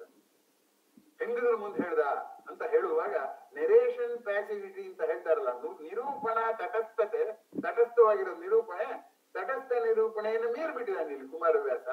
ಮಾತು ಹೇಳ್ತಿದ್ದಾನೆ ಹೆಂಗಳಿದೂರಿನಲ್ಲಿ, ನೆಣಗೊಬ್ಬಿನಲ್ಲಿ ನುಡಿದನು ಕುಮಾರ ಅಂತ. ಆಮೇಲೆ ಇವನ್ ಏನೇನ್ ಮಾಡ್ತೀನಿ ಅಂತ ಹೇಳ್ಕೊತಾನೆ. ಕಳನ ಮುರಿವೇನು, ಹಸ್ತಿನಾಪುರದೊಳಗೆ ಠಾಣಾಂತರವನಿಕ್ಕುವೆನು, ತೊಲಗಿಸುವೆ ಕೌರವನ ಸೇನೆಯ ಧೂಳೀಪಟ ಮಾಡಿ, ಗೆಲುವ ತಂದೆನು ತಹೇನೆಂದು ಉತ್ತರನು ಕೋಮಲೆಯರಿದು ನೋಡಿ. ತಿರುಗಿಲ್ಲ ಇದಿಷ್ಟನ್ನು ಕೋಮಲೆಯರಿದುರಿನಲ್ಲಿ ಬಾಯಿಗೆ ಬಂದುದ ಗಳಗುತ್ತಿದ್ದನು ಬೇಕು ಬೇಡೆಂಬವರ ನಾಕಾಣೆ. ಇದು ತುಂಬಾ ಗಮನಿಸ್ಬೇಕಾದ್ದು. ಬೇಕು ಅನ್ನೋರಿಲ್ಲ, ಬೇಡ ಅನ್ನೋರಿಲ್ಲ. ಇವನ್ ಹೇಳಿದ್ದು ಪೌರುಷ, ಹೇಳಿದ್ದು ಬೇಕು ಬೇಡೆಂಬವರ ನಾಕಾಣೆ. ವಿದ್ವತ್ ಸಭೆಯಲ್ಲಿ ಅರಿತವರಿರಬೇಕು. ಪುರಂದರದಾಸ ಹೇಳೋದು ಅರಿತವರಿರಬೇಕು, ಹರುಷ ಹೆಚ್ಚಲಿಬೇಕು. ಅರಿತವರ ಮುಂದೆ ನಮ್ಮ ಪಾಂಡಿತ್ಯ ಪ್ರದರ್ಶನ ಮಾಡ್ಬೇಕು. ಅಕ್ಷರನೇ ಬರದೇ ಇರೋರ ಹತ್ರ ಕುಮಾರವ್ಯಾಸ ಕಾವ್ಯನ ನಾನು ವ್ಯಾಖ್ಯಾನ ಮಾಡಿದ್ರೆ ಏನಾಯ್ತು? ಹಾಗೆ ಖಳನ ಮುರಿವೇನು, ಹಸ್ತಿನಾವತಿಗೆ ಠಾಣಾಂತರವನಿಕ್ಕುವೆನ. ನನ್ನನ್ನಲ್ಲ, ಅವನ ಊರಿಗೆ ಹೋಗಿ ನಾನು ಅವನ್ನ ಸೋಲಿಸ್ಬಿಡ್ತೀನಿ, ನಾನು ಗೆಲುವು ತರ್ತೀನಿ ಅಂತ ಹೇಳ್ದ. 22ನೇ ಪದ್ಯ. ಆಮೇಲೆ ಮುಂದಕ್ಕೆ ಆಗ್ಲೇ ಇನ್ನು ಹೋಗುವಾಗ್ಲೇ ಅಪಶಕನ. ಸಾರಥಿಯ ಶಿವ ಕೊಟ್ಟನಾದೊಡೆ ಮಾರಿಗುಬ್ಬದವಾಗದಂತೆ ಅಂತಕ 100 ತುಂಬುವೆ. ಏನಾದ್ರು ನಂಗೆ ಸಾರಥಿ ಒಬ್ಬಿಲ್ಲ, ಹಾಳಾದ್ದು ಏನ್ ಮಾಡಿ? ಒಬ್ಬ ಸಾರಥಿ ಇದ್ದಿದ್ರೆ ಯಾವಾಗ್ಲೂ ಅಷ್ಟೇ. ನಾವು ಕುಣಿಲಾರಿಸುಳೆ ನೆಲ ಡೊಂಕುಂದು ಅಂತ ಗಾದೆ ಇದೆಯಲ್ಲ, ಆತರ ಸಾರಥಿಯ ಶಿವ ಕೊಟ್ಟ. ಶಿವ ಬಂದು ಇವನು ಸಾರಥಿನ ಕೊಡ್ಬೇಕಂತೆ. ಕೊಟ್ರೆ ಏನ್ ಮಾಡ್ತಾನಂತೆ? ಮಾರಿಗುಬ್ಬಸವಾಗದಂತ ಅಂತಕ 100 ತುಂಬುವೆ. ಆ ಮಾರಿಗಳು ಈ ಹೆಣ ತಿಂದು ತಿಂದು ತಿಂದು ಹೊಟ್ಟೆ ಉಬ್ರ ಆಗ್ಬಿಟ್ಟು ಏನುಂಸ ಕೊಡ್ಬೇಕು. ಹಾಗೆ ಮಾಡ್ತೀನಿ ನಾನು, ಎಲ್ಲರನ್ನು ಸಾಯಿಸಿ ಬಿಡ್ತೀನಿ. 100 ಡೊಳ್ಳ ನೂಕದ ರಣ ಪಿಶಾಚರಿಗೆ, ಆ ಪಿಶಾಚಿಗಳಿಗೆಲ್ಲ ಹೊಟ್ಟೆ ನೋವು ಬಂದ್ಬಿಡ್ಬೇಕು ತಿಂದು ತಿಂದು. ಹಾಗೆ ಮಾಡ್ತೀನಿ. ದೋರೆಗರುಳಲ್ಲಿ ದಾನವೀಯರು, ಗಂಡಸರೆಲ್ಲ ಹೆಣ ತಿಂದ್ರೆ ಆ ಕರುಳಿದೆಯಲ್ಲ, ಆ ಕರುಳನ್ನೆಲ್ಲ ರಾಕ್ಷಸಿಯರು ತಿಂತಾರಂತೆ. ಒಡಲೆಯರು ಹೊತ್ತದೆ ಹಬ್ಬವಾಗದೆ ಊರಿ ಬೇತಾಳರಿಗೆ ಹೋಗುವುದೇ ಬರಿದೆ ರಣವೆಂದ. ಬೇತಾಳಗಳಿಗೆ ಅವಕ್ಕೂ ಸಿಗುತ್ತೆ, ಎಲ್ರಿಗೂ ನಾನು ಊಟ ಮಾಡಿ ಹಾಕ್ಬಿಡ್ತೀನಿ ಅಂತ ಹೇಳ್ಕೊಂಡ. ಹೀಗಾಗಿ ಇಲ್ಲಿ ಇವನಿದಾನಲ್ಲ, ಯಾರು ಉತ್ತರ, ಅವನಿಗೆ ಪ್ರಶ್ನೆ ಹಾಕೋರೇ ಇಲ್ಲ. ಉತ್ತರ ಪ್ರಶ್ನೆ ಹಾಕೋರೇ ಇಲ್ಲ. ಇದು ಇನ್ನೊಂದ್ ಕಡೆ ಹೇಳ್ತಾನೆ, ಅರಿಯನೆ ಗಾಂಗೇಯನನು ನೋಡ. ಕೆಲವರು ಹಾರುವರು ಅಂತ ಹೇಳಿ ನಾನು ತಿರ್ಗಿ ಹಾಕೋದು. ಅರಿಯನೆ ಗಾಂಗೇಯನನು ತಾನು ಅರಿಯನೆ ದ್ರೋಣ ಕುಲದಲ್ಲಿ ಕೊರತೆಯಿಂದೆನಿಸುವ ಕರ್ಣನನು ಎನಗೆ ಸಮಬಲನ ಬರಿಯ ಬಯಲಾಡಂಬರದಿ ಬರಿ ತುರುವ ಹಿಡಿದೊಡೆ ತನ್ನ ಹೆಂಡಿರ ಸೆರೆಯ ತಾರದೆ ಮಾಡನೆಂದು ಎಂದನು ನಾರಿಯರ ಮುಂದೆ. ಅವನು ನನ್ನೇನ್ ತಿಳ್ಕೊಂಡಿದ್ದಾನೆ, ನಾನು ಸರಿ ತರ್ತೀನಿ ಅಂತ ಹೇಳ್ದ. ಇದು ಪೌರುಷ ಹೇಳಿಕೊಂಡ ಪರಿ. ಇಷ್ಟು ಹೇಳಿದ ಪೌರುಷ ಹೇಳಿದ ಮನುಷ್ಯ ಆ ಸೈನ್ಯ ನೋಡಿದಾಗ ಹೇಗ್ ಮಾಡ್ದ ಅನ್ನುವಂಥದ್ದನ್ನ ಕೆಲವು ಪದ್ಯಗಳನ್ನ ನಾನು ತಮ್ಮ ಮುಂದೆ ನಿರೂಪಣೆ ಪಡಿಸುತ್ತಿದೆ.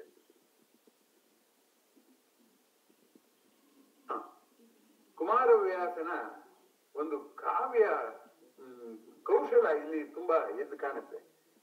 ಅವನ್ಗೆ ಸೈನ್ಯ ಅನ್ನೋ ಬೆಂಕಿ ಅಂತ ಹೇಳ್ಬೇಕು ಅಂತ ಅನ್ನಿಸ್ಬಿಟ್ಟಿದೆ. ಸೈನ್ಯ ಎತ್ತ ಬೆಂಕಿ ಅಂತ. ಅದಕ್ಕೆ ಕುಮಾರವ್ಯಾಸ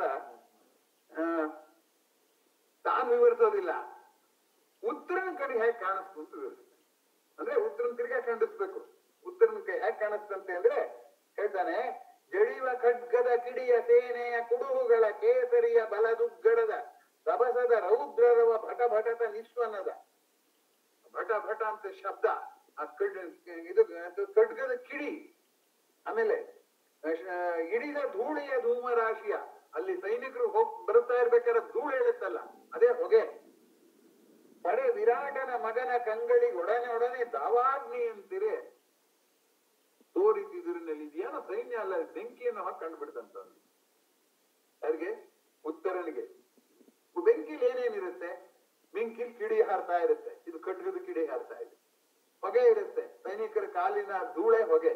ಹೇಗೆ ನೋಡಿ ಅವನು ಒಂದು ವಿವರಣೆನ ಎಷ್ಟು ರೀತಿಯಲ್ಲಿ ಅವನು ಕೊಡ್ತಾ ಹೋಗ್ತಾನೆ.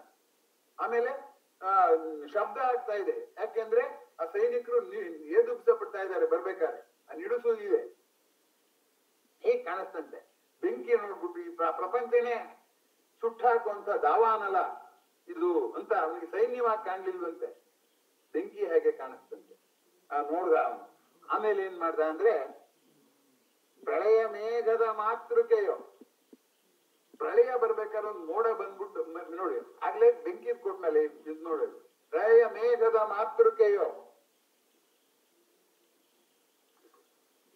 ಕರಿಕುಲವೋ, ಸಿಡಿಲಿ ಕರಿಕುಲವೋ, ಆನೆಗಳೆಲ್ಲ ಒಟ್ಟಿಗೆ ಬಂದ್ಬಿಟ್ಟಿದ್ಯೋ, ಪ್ರಳಯದ ಮೋಡನೋ ಇದು ಏನು, ಸಿಡಿಲಿನ ಗರುಡಿಯೋ, ಸಿಡಿಲುಗಳೆಲ್ಲ ಬಂದು ಸೇರ್ಕೊಂಡು ಗರುಡಿ ಮಾಡ್ತಾ ಇದೆ, ಯಾರು ಬರ್ತೀರಾ ಬನ್ನಿ ಅನ್ನೋ ಹಾಗೆ. ಕಳಕಳವೋ ಕಲ್ಪಾನಲನ ಧೂಮಾವಳಿಯೋ, ಕೈದುಗಳು ನೆಲನ ದಡ್ಡಿಯ ಬೆಟ್ಟದ ಅಡವಿಯೋ, ಬೆಟ್ಟ ಅಡವಿ ಎಲ್ಲ ನಡ್ಕೊಂಡ್ ಬಂದ್ಬಿಟ್ಟಿದೆಯೋ ಅನ್ನೋ ಹಾಗೆ ಕಾಣ್ತಾ ಇದೆಯಂತೆ. ತಳಿದ ಟೆಕ್ಕೆಯವೋ, ಜಗಂಗಳ ನಳಿವ ಜಲದಿಯೋ, ಸೇನೆಯೋ, ಇದೇನೋ ಸಮುದ್ರವೋ ಸೈನ್ಯವೋ ನನ್ಗೇನು ಗೊತ್ತಾಗ್ತಾ ಇಲ್ಲ. ಅಲ್ಲಿ ಬೆಂಕಿಯಿಂದ ಈಗಲಾಗ್ಲೇ ಸಮುದ್ರವೋ ನಾನು ಅರಿಯನೆಂದ. ಮುಂದಿನ ಪದ್ಯದಲ್ಲಿ ಕಾಲಕೂಟದ ತೊರೆಯೋ, ಮಾರಿಯ ಗೂಳೆಯವೋ, ಮೃತ್ಯುವಿನ ಗಂಟಲ ತಾಳಿಗೆವೋ, ಭೈರವನ ಥಟ್ಟೋ, ಜವನ ಜಂಗುಳಿಯೋ, ಕಾಲರುದ್ರನ ನೊಸಲ ವಕ್ನಿ ಜ್ವಾಲೆಯೋ, ಕೌರವನ ಸೇನಾಜಾಲವೋ. ಇವ ಎನ್ನುತ್ತಾ ಹೆದರಿದ ನಂದು ಸುಕುಮಾರ. ಆ ಸೈನ್ಯ ಇನ್ ಯುದ್ಧ ಮಾಡೇ ಇಲ್ಲ, ಸೈನ್ಯ ನೋಡ್ತಾನೇನೆ ಕುಮಾರ ಹಾಗೆ ಹೇಳ್ದ. ಮುಂದಕ್ಕೆ ಹೇಳ್ದ, ಕಡೆಗೆ ಹಾಯವು ಕಣ್ಗಳು. ನೋಡಿದ ಸೈನ್ಯ ಮುಗಿಯೋದೆಲ್ಲಿದೆ, ಅಲ್ಲಿ ಮುದುಕು ಜನ ಇದ್ದೇ ಇದ್ದಾರೆ. ಈ ಬಲ ಕಡಲ ಮನ ಈಸಾಡಲಾರದು. ನಾನು ಯುದ್ಧ ಮಾಡೋದ್ರಲ್ಲಿ ನನ್ನ ಮನಸ್ಸು ಈ ಸೈನ್ಯದ ಸಮುದ್ರವನ್ನ ಈಜ್ಕೊಂಡು ಹೋಗಕ್ ಸಾಧ್ಯ, ಸಮುದ್ರನ ಈಜ್ಕೊಂಡು ಆ ಕಡೆ ತುದಿಗೆ ಹೋಗಕ್ ಸುಲಭೆ, ಹಾಗೆ ನನ್ನ ಮನಸ್ಸೇ ಆ ಕಡೆ ಹೋಗಕ್ ಸಾಧ್ಯ ಆಗ್ತಾ ಇಲ್ಲ. ಹೊಡಲು ವಿಡಿದಿರಲೇನ ಕಾಣಲು ಯಾರದು ಅದ್ಭುತವ. ನಾನು ಇದ್ರ ಮುಂದೆ ನಾನು ಇನ್ನು ಜೀವ ಹಿಡ್ಕೊಂಡಿದ್ದೇನಲ್ಲ, ಅದೇ ಒಂದು ದೊಡ್ಡ ವಿಷಯ. ಪೊಡವಿ ಈದುದು, ಅವ್ನು ಹೇಳಿದ್ನಲ್ಲ ಧರಣಿಯೇ ಬಂತು ಅಂತ. ಇಲ್ಲಿ ನೋಡಿ, ಪೊಡವಿ ಈದುದೆ, ಇದು ಎಲ್ಲೋ ಭೂಮಿನೇ ಮರಿ ಹಾಕ್ಬಿಟ್ಟಿದೆ ಇಷ್ಟೊಂದು ಜನ ಸೈನಿಕರನ್ನ, ಅಷ್ಟೊಂದು ಜನ ಎದ್ಬಿಟ್ಟಿದ್ದಾರೆ. ಮೋಹರವನಿದ ಕಾದುವ ನಾವನಾಥನೇ ನುಡನು. ಇದನ್ನ ಯಾರು ಗೆಲ್ಲೋದಾದ್ರೆ ಶಿವ ಒಬ್ಬ ಗೆಲ್ಬೋದು ನೋಡೋದು, ಇನ್ಯಾರು ಗೆಲ್ಲಕ್ ಸಾಧ್ಯ. ಅವನೇ ಶಿವ ನುಡ. ಕಾಲಿ ಗೆಲಿದವು ಬಲಕ್ಕೆ ನಮೋ ಎಂದ.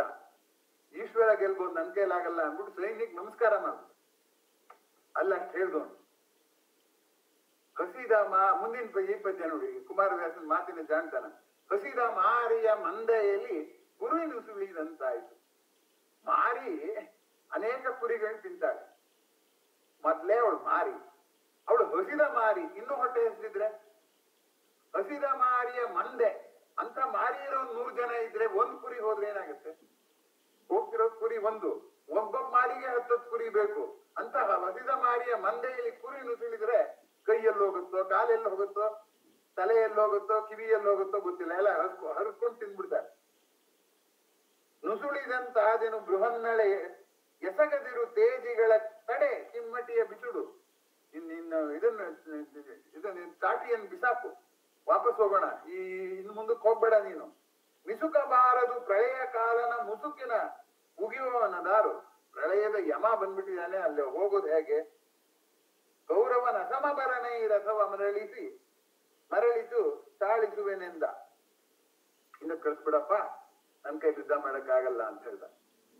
ನೇರವಾಗಿ ನೋಡದೇ ಇದ್ರೆ ಮಾತಿನಿಂದ ನಮಗೆ ವರ್ಗಾವಣೆ ಆಗೋದು ಮಾತು, ಅನುಭವ ಅಲ್ಲ.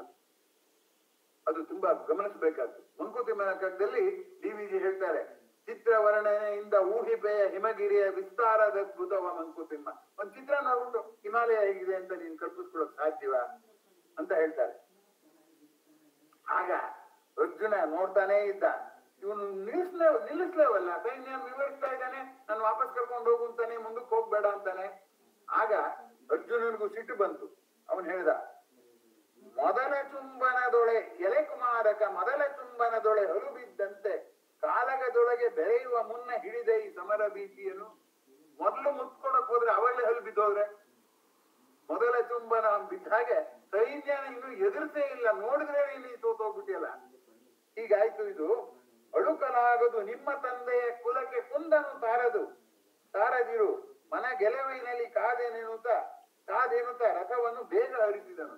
ಇವನು ಇನ್ನೇನೋ ಮಾಡ್ಬಿಡ್ತಾನೆ ಅಂದ್ಬಿಟ್ಟು ನಿಮ್ಮ ಅಪ್ಪನ ಹೆಸರಿಗೆ ಅವಮಾನ ಮಾಡ್ಬೇಡ, ನಾನು ಇನ್ನೂ ಅಂತ ರಥನ ಇನ್ನೂ ಬೇಗ ಮುಂದಕ್ಕೆ ತಗೊಂಡು ಹೋದ. ನಿಮ್ಮ ಅಪ್ಪನಿಗೆ ಅವಮಾನ ಮಾಡ್ಬೇಡ ನೀನು ಅಂತ. ಅದರಿಂದ ಒಂದು ಅವನ್ಗೆ ಹತ್ತಿರದಿಂದ ನೋಡಿದ್ರೆ ಧೈರ್ಯ ಬರುತ್ತೇನೋ ಅಂತ ಇರಬಹುದು ಅರ್ಜುನಿಗೆ. ಇವನಲ್ಲಿ ನಾವು ಯುದ್ಧ ಮಾಡ್ಲೇಬೇಕಾದ್ರಿಂದ ಅವ್ನು ಮುಂದಕ್ಕೆ ಕರ್ಕೊಂಡು ಹೋದ. ಆಗ ನಮ್ಮ ಉತ್ತರ ಕುಮಾರ ಏನ್ ಹೇಳ್ತಾನೆ, ಏಕೆ ಸಾರಥಿ ಮುಂದಕ್ಕೆ ನೂಕಿ ಗಂಟಲ ಕೊಯ್ವೆ. ನೀನ್ ಮುಂದಕ್ಕೆ ಅಷ್ಟು ಬೇಗ ಹೋಗ್ತಿದ್ಯಾ, ಅಲ್ಲಿ ಸೈನ್ಯ ನೋಡ್ರೆ ಅಲ್ಲಿ ಹಾಗಿದೆ, ನನ್ ಯಾಕೆ ಕುಕ್ಕೆ ಕುಯ್ತೀಯ? ಸುಡು ಕಾಕಲ ಕಣ್ಣು ಒಡೆದವೆ. ನಾನ್ ನೋಡಿ ಕಣ್ಣು ಒಡೆದೋಯ್ತು. ಕಾಣ ಮಹಾಬಲವ ನಾಕ ನಿಳೇರಿಗರಿದು. ದೇವಲೋಕದ ಜನಗಳಿಗೂ ಇದು ಯುದ್ಧ ಮಾಡಕ್ ಆಗೋದಿಲ್ಲ. ನಿನಗೆ ವಿವೇಕ ಎಳ್ಳನಿತಿಲ್ಲ, ನಿಮಗೊಂದಿಷ್ಟು ವಿವೇಕ ಇಲ್ಲ. ತೆಗೆ ಸಾಕು ವಾಘೆಯ ಮರಳಿ ಹಿಡಿ ತೇಜಿಗಳ ತಿರುಹಿಂದ. ಹಿಡ್ಕೋ ಆ ಕುದುರೆದ ಕಡಿವಾಣನ ಲಗಾಮನ್ನ ಹಿಂದಕ್ಕೆ ತಿರುಗಿಸು ಅಂತ ಹೇಳ್ದ. ಇವನ ಅಭಿಪ್ರಾಯ ಹೇಳ್ತಾನೆ, ಅರ್ಜುನ ಅವನ ವಿಧಾನದಲ್ಲಿ ಹೋಗ್ತಾ ಇದ್ದಾನೆ. ಆಗ ಏನಾಯ್ತು ಅಂದ್ರೆ, ನುಡಿಯ ಕೇಳದೆ ಮುಂದೆ 18 ಅಡಿಯ ನೀಡಲು ಅರ್ಜುನ. ಇವನ್ ಮಾತು ಹೇಳ್ತಾನೆ ಅಂತ ಮುಂದಕ್ಕೆ ಹೋಗ್ತಾನೆ ಇದ್ದಾನೆ ಅರ್ಜುನ. ಅವನ್ಗೆ ಯುದ್ಧ ಮಾಡೋ ಉತ್ಸಾಹ.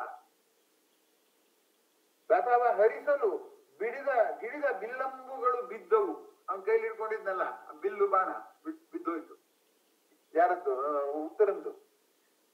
ಕೈಯ ನರೆ ತೆಗೆದು ಹಿಡಿ ಹಯವ ಇರಿಗಾರ ಸಾರಥಿ, ನೀನೇ ಕೊಂದ್ಬಿಡು ನನ್ನ. ಆ ಕುದುರೆ ತಗೊಂಡೋಗ ಸೈನ್ಯದ ಜೊತೆಯಲ್ಲಿ ಸಾಯಿಸ್ಬೇಡ, ನೀನೇ ಸಾಯಿಸ್ಬಿಡು. ನಿನ್ನೊಡೆಯರಲ್ಲ ಸ್ವಾಮಿ ದ್ರೋಹಕ್ಕೆ ಲೇಸೆಂದ. ನಾನು ನಿನ್ನ ದೊರೆ, ನನಗೆ ಸ್ವಾಮಿ ದ್ರೋಹ ಮಾಡ್ತೀಯ ಅಂತ ಹೇಳ್ದ. ಉತ್ತರ ಕುಮಾರ ಅವನು ಸ್ವಾಮಿ ದ್ರೋಹ ಮಾಡ್ತಿದ್ಯಾ, ನಾನು ನಿಮ್ಬಿಟ್ಟು ಉಪ್ಪ ಹಾಕಿ ಸಾಕಿದೀವಿ ನಾವು, ನಮ್ಗೆ ಅನ್ಯಾಯ ಮಾಡ್ತೀಯಲ್ಲ ಅಂತ ಹೇಳ್ದ. ಆಗ ಎಂದೊಡ ಅರ್ಜುನ ನುಗುತ ರಥವನ್ನು ಮುಂದೆ 4-8 ಅಡಿಯ ನೂಕದು. ಇನ್ನೊಂದು 4 ಅಡಿ ಹೋಗುವಾಗ ಮುಂದಕ್ಕೆ ಹೋದ. ಕೊಂದನಿ ಸಾರಥಿ ಎನಿಸುತ್ತ ಸಂವರಿಸಿ ಮುಂಜೆರೆಗ ಬಂದು ಮೆಲ್ಲನೆ ರಥದ ಹಿಂದಕ್ಕೆ ನಿಂತು ದುಮ್ಮುಕ್ಕಿದನು ಬದುಕಿದೆನೆಂದು ನಿಟ್ಟೋಟದಲ್ಲಿ ಹಾಯ್ದನು ಬಿಟ್ಟ ಮಂಡೆಯಲ್ಲಿ. ಕಿರೀಟ ಬಿದ್ದೋಯ್ತು, ಹಿಂದಕ್ಕೆ ಓಡ್ಕೊಂಡು ಹೋದ ಅಂತ. ಅಂದ್ರೆ ಕಲ್ಪನೆಗೂ ವಾಸ್ತವಕ್ಕೂ ಇರುವ ಅಂತರ ಇದೆಯಲ್ಲ, ಕಲ್ಪನೆಯಲ್ಲಿ ಎಲ್ಲವೂ ಸುಂದರವೇ, ವಾಸ್ತವ ಪ್ರಜ್ಞೆ ದಿಢೀರ್ನೆ ಆದ್ರೆ ಏನಾಗಬಹುದು ಅನ್ನುವಂಥದ್ದನ್ನ ಇಲ್ಲಿ ಅವನು ಹೇಳ್ದ. ಕೊನೆಗೆ ನೋಡಿದನು ಕಲಿಪಾರ್ಥನು ಈ ಕೇಡಾಡಿ ಕೆದರಿದ ಕೇಶದಲ್ಲಿ ಕೆಟ್ಟೋಡುತ್ತಿರಲು ಹಿಂದ್ಗಡೆ ಓಡೋದು ನೋಡ್ದ ಅರ್ಜುನ. ಎಲ್ಲೆಲೇ ಪಾಪಿ ಹಾಯ್ದನು ಹಿಡಿಯಬೇಕು, ನಾವು ಪಾಪಿ ಹೊರಟೋಗ್ತಾನೆ, ಇನ್ನು ನಂಗೆ ರಥ ಓಡ್ಸಕ್ಕರು ಬೇಕಲ್ಲ, ಅವನು ಹಿಡಿಬೇಕು ಅಂತ ಕೂಡೆ ಸೂಟಿಯೊಳಿಟ್ಟ ಇಳೆಯಲ್ಲಾಡಲು ಅಧಿಪತಿ ಹೆದರಲಿದ್ದಲು ನೋಡಿ ಕೌರವ ಸೇನೆ ಕೆಡದುದು ನಗೆಯ ಕಡಲೊಳಗೆ. ರಥ ತಿರುಗಿಸ್ಬಿಟ್ಟು ಅವನ್ ಹಿಡ್ಕೊಂಡ್ಬರಕ್ ಹೋದ.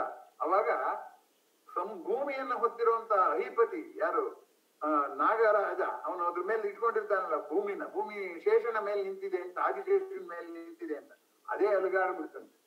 ಹಾಗಾಗಿ ಈ ತರ ಅವನು ನಡ್ಕೊಂಡ ಅಂತ. ಆಮೇಲೆ ಅವನ್ನ ಕರ್ಕೊಂಬಂದ್ ಹೇಳ್ತಾನೆ, ಕೊಳಗೊಳದೊಳೋಡಿದೊಡೆ ಹೆಜ್ಜೆಗೆ ಫಲ ಮಹಾಪಾತಕವು. ನೀನೇನಾದ್ರು ಯುದ್ಧದಲ್ಲಿ ಓಡ್ ಹೋದ್ರೆ ನಿನಗೆ ಮಹಾಪಾತಕ ಬರುತ್ತೆ. ಮುಂದಣಿ ಒಲಿದು ಹೆಜ್ಜೆಯನ್ನಿಡಲು, ಯುದ್ಧ ಮಾಡ್ತೀನಿ ಅಂತ ಮುಂದಕ್ಕೆ ಹೆಜ್ಜೆ ಇಟ್ರೆ ಅಶ್ವಮೇಧ ಫಲ, ಅಶ್ವಮೇಧ ಯಾಗ ಮಾಡಿದ ಪುಣ್ಯ ಬರುತ್ತೆ. ಇಂಥ ಪಾಪದ ಕೆಲಸ ಯಾಕೆ ಮಾಡ್ತೀಯ, ಮುಂದಕ್ಕೆ ಹೆಜ್ಜೆ ಇಡು. ಅಳಿಜನಾದೊಡೆ, ಅಕಸ್ಮಾತ್ ನೀ ಸತ್ತೋಗ್ತೀಯ ಅಂತ ಇಟ್ಕೋ. ದೇವಲೋಕದ ಲಲನೆಯರು ತೊತ್ತಿರು, ನಿನ್ಗೆ ದೇವಲೋಕದ ಸ್ತ್ರೀಯರು ನಿನಗೆ ಸೇವೆ ಮಾಡ್ತಾರೆ, ಸ್ವರ್ಗಕ್ಕೆ ಹೋದ್ರು ಸುಖವಾಗಿರ್ತೀಯ. ಸುರೇಂದ್ರನು ನೆಲನ ನುಗ್ಗಡಿಸುವನು, ವೀರ ಸ್ವರ್ಗ, ಇಂದ್ರ ನಿನ್ನ ಕರೆದು ಹೊಗಳಿ ಇದ್ ಮಾಡ್ತಾನೆ, ನಡಿಮಡಿ ಹಾಸ್ತಾನೆ, ಹೊಗಳ್ತಾನೆ, ವೀರ ಸ್ವರ್ಗ ಆಗತ್ತೆ, ಯುದ್ಧ ಮಾಡ್ಬಾ, ಶತ್ರು ಚಿಂತೆ ಮಾಡಬೇಡ ಅಂತ. ಭಾರತೀಯರಲ್ಲಿ ಸಾವನ್ನ ಕ್ಷುಲ್ಲಕವಾಗಿ ಕಾಣಬೇಕು ಅನ್ನುವಂಥದ್ದು ಎಲ್ಲ ಕಾಲದಲ್ಲೂ ಇದೆ. ರನ್ನನ ಗದಾಯದಲ್ಲೂ ಛೀ ಸತ್ತರೆ ಪುಟ್ಟರೆ ಪರಮಡು ಅಂತ ಬೈತಾನೆ ಭೀಮ ದುರ್ಯೋಧನ, ಅಲ್ಲಿವರೆಗೂ ತಡ್ಕೋತಾನೆ ದುರ್ಯೋಧನ. ಛೀ ಸತ್ತರೆ ಪುಟ್ಟರೆ ಅಂತಾನೆ. ಯಾಕೆ ಸಾರ್ಗೆ ಎದುರ್ಕೋತಿಯ, ಬಾ ಇನ್ನೊಂದ್ಸರಿ ಹುಟ್ಟುವಂತೆ, ಇನ್ ಚೂರ್ನಾಗಿ ಚೌರ ತೋರ್ಸ್ಬಿಡಿ ಇವಾಗ ಅಂತ ಹೇಳ್ತಾನೆ. ಹಾಗೆ ಅದಕ್ಕೆ ಈ ಉತ್ತರ ಹೇಗಿದೆ ನೋಡಿ, ಉತ್ತರ ಅವನಿಗೆ ಯುದ್ಧ ಮಾಡಕ್ ಆಗ್ತಿಲ್ಲ, ಅದಕ್ಕೆ ಜಸ್ಟಿಫೈ ಮಾಡ್ಕೋಬೇಕಲ್ಲ. ಕೈಲಾಸಂ ಯಾವಾಗ್ಲೂ ಹೇಳೋರು, ಜೀವನ ಅಂದ್ರೆ ಬರೀ ಜಸ್ಟಿಫಿಕೇಶನ್ ಕಾಂಟ್ರಡಿಕ್ಷನ್, ಅಂದ್ರೆ ಸಮರ್ಥಿಸ್ಕೊಳ್ಳೋದು ವಿರೋಧಿಸೋದು, ಇದೇ ಯಾವ್ದು ಜೀವನ ಆಗ್ಬಿಟ್ಟಿದೆ ಅಂತ ಕೈಲಾಸಂ ತಮಾಷೆ ಹೇಳೋರು. ಹಾಗೆ ಹೇಳ್ತಾನೆ ಅವನು, ದುರದ ನೋಡಿದ ಪಾತಕವ ಭೂಸುರದು ಕಳೆದು ಬರು. ನೀನೇನ್ ಹೇಳ್ತೀಯ, ಯುದ್ಧದಲ್ಲಿ ಪಾಪ ಬರುತ್ತೆ ಅಂತಾನೆ, ನಾನೇನ್ ಹೆದರ್ಕೊಳ್ಳಲ್ಲ. ಬ್ರಾಹ್ಮಣರಿಗೆ ದಕ್ಷಿಣ ಕೊಟ್ರಾಯ್ತು, ಅವ್ರ ಆ ಪಾಪನ್ ಕಳೀತಾರೆ. ಅಶ್ವಮೇಧವ ಧರಣಿಯಲ್ಲಿ ಪ್ರತ್ಯಕ್ಷವಾಗಿ ಮಾಡಬಹುದು, ನಿಧಾನವಾಗಿ ನಾನು ಅಶ್ವಮೇಧ ಮಾಡ್ಕೋತೀನಿ. ಈ ಯುದ್ಧದಲ್ಲೇ ಗೆಲ್ದೇ ಇರೋನು ಪ್ರಪಂಚನ ಗೆಲ್ತೀನಿ ಅಂತ ಹೇಳ್ತೀಯ ನೋಡಿ. ಹೇಗೆ ನಾವು ವಾದ ಮಾಡುವಾಗ ನಮ್ಮ ಅಭಿಪ್ರಾಯಕ್ಕೆ ಹೇಗೆ ಸಮರ್ಥನೆ ತಂದ್ಕೋತೀನಿ ಅಂತ. ಸುರರ ಸತಿಯರನ್ನು ಅಲ್ಲೆವು ನಮಗೆ ಬೇಡಪ್ಪ, ಆ ದೇವಲೋಕದ ಕನ್ಯಕರು ಬೇಡ. ಅರಮನೆ ನಾರಿಯರೇ ಸಾಕು, ಅರಸುತನ ಎಮಗೆ ಇಂದ್ರ ಪದವಿಯು ಬಿಟ್ಟು ಕಳುಹಿಂದ. ನಮ್ಮ ರಾಜ್ಯಭಾರ ಇದೆಯಲ್ಲ, ಅದೇ ಸಾಕು ನಂಗೆ ಇಂದ್ರ ಪದವಿ. ನಮ್ಮ ಅರಮನೆಯಲ್ಲಿರೋ ಹೆಂಗಸರೇನೆ ಊರ್ವಶಿ ರಂಭೆ ಮೇನಕ್ಕೆ ಬಿಟ್ಟು ಕಳಿದು ಅಂತ ಹೇಳ. ಹೀಗೆ ಇದನ್ನ ವಿವರಿಸುವಾಗ ಕುಮಾರವ್ಯಾಸ ಅತ್ಯಂತ ತಾನು ಭಾಗವಹಿಸಿ ಇನ್ನು ಅರ್ಜುನನಿಗೆ ಪೂರಕವಾಗಿ ಮತ್ತೆ ಉತ್ತರನಿಗೆ ವಿರೋಧವಾಗಿ ತನ್ನ ಅಭಿಪ್ರಾಯ ಪ್ರಾರಂಭದಿಂದಲೂ ಕೊನೆಯವರೆಗೂ ಹೇಳ್ತಾ ಬಂದ ಅನ್ನುವಂಥದ್ದು. ಇಲ್ಲಿ ಅಂತ ಹಾಸ್ಯ ಏನಿಲ್ಲ ಅಂತಲೂ ಅನ್ಸುತ್ತೆ ನಮ್ಗೆ ಇವತ್ತಿನ ದೃಷ್ಟಿಕೋನದಲ್ಲಿ. ಆದರೆ ಪ್ರಶ್ನೆ ಏನಪ್ಪಾ ಅಂತಂದ್ರೆ, ನಿರೀಕ್ಷಿತವಾದದ್ದು ಅನಿರೀಕ್ಷಿತ ತಿರುವನ್ನ ಪಡೆದ್ರೆ ಅದೇ ಹಾಸ್ಯ. ಯಾರು ದಾರಿಲಿ ಹೋಗ್ತಾ ಜಾರ್ ಬಿದ್ರೆ ಆಮೇಲೆ ಅಯ್ಯೋ ಪಾಪ ಅನ್ಬೋದು, ತಕ್ಷಣ ನಾವು ನಗ್ತೀವಿ. ಈ ಅನಿರೀಕ್ಷಿತ ತಿರುವುಗಳು, ಅನ್ಎಕ್ಸ್ಪೆಕ್ಟೆಡ್ ಟರ್ನ್ ಆಫ್ ಈವೆಂಟ್ಸ್ ಇದೆಯಲ್ಲ, ಅದು ಇಲ್ಲಿ ಈವೆಂಟ್ ಟರ್ನ್ ಆಗಿಲ್ಲ. ಈವೆಂಟ್ ಅದೇ ಟರ್ನ್ ಆದ್ ಯಾರು, ಪರ್ಸನ್, ಆ ಮನುಷ್ಯನೇ ತನ್ನ ಅಭಿಪ್ರಾಯವನ್ನ ಬೇಗ ಬದಲಾಯಿಸ್ಕೊಂಡ್ಬಿಟ್ಟ. ಯುದ್ಧಕ್ಕೆ ಮೊದ್ಲೇನೆ ಅವನು ತನ್ನ ಸೋಲನ್ನ ಒಪ್ಕೊಂಡ್ಬಿಟ್ಟ ಅನ್ನುವಂಥದ್ದನ್ನ ಇಲ್ಲಿ ಕುಮಾರವ್ಯಾಸ ವಿವರಿಸಿರೋದು ನೋಡಿದ್ರೆ ಆರಂಭ ಶೂರತ್ವವೂ ಕೂಡ ನಗೆಪಾಟಲಾಗುವ ಸಾಧ್ಯತೆ ಇದೆ ಅಂತ. ಹಾಗಾದ್ರೆ ಆರಂಭ ಶೂರತ್ವ ಇರೋರ್ ವಿಷಯ, ಅದು ನಾವೇನ್ ಯುದ್ಧಕ್ಕೆ ಹೋಗಲ್ಲ, ಶೂರತ್ವ ಬೇಕಾಗಿದೆ, ಇಲ್ಲಿ ಶೂರ ಅನ್ನೋ ಪದನೂ ಇದೆಯಲ್ಲ ಅಂತ ನಮ್ಗೆ ಅನ್ನಿಸ್ಬೋದು.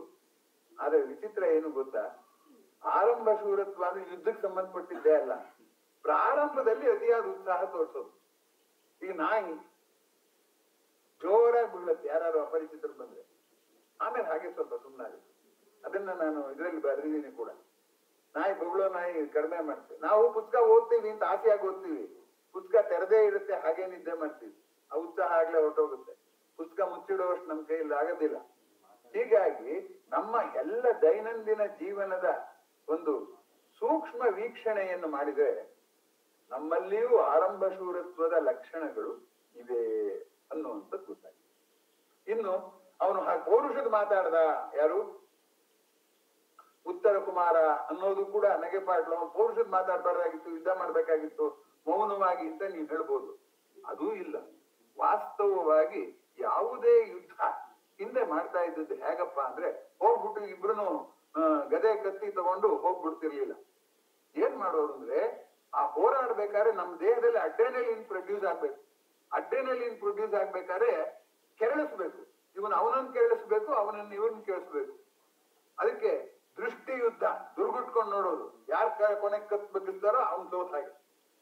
ದೃಷ್ಟಿ ಯುದ್ಧ, ಬೇರೆ ಬೇರೆ ಯುದ್ಧಗಳು ಬಿದ್ದು, ಜಲ ಯುದ್ಧ ಆ ತರ ಎಲ್ಲ ಮಾಡಿ ಆಮೇಲೆ ಹೋರಾಡಕ್ಕೆ ಹೋಗೋರು ಅಂತ.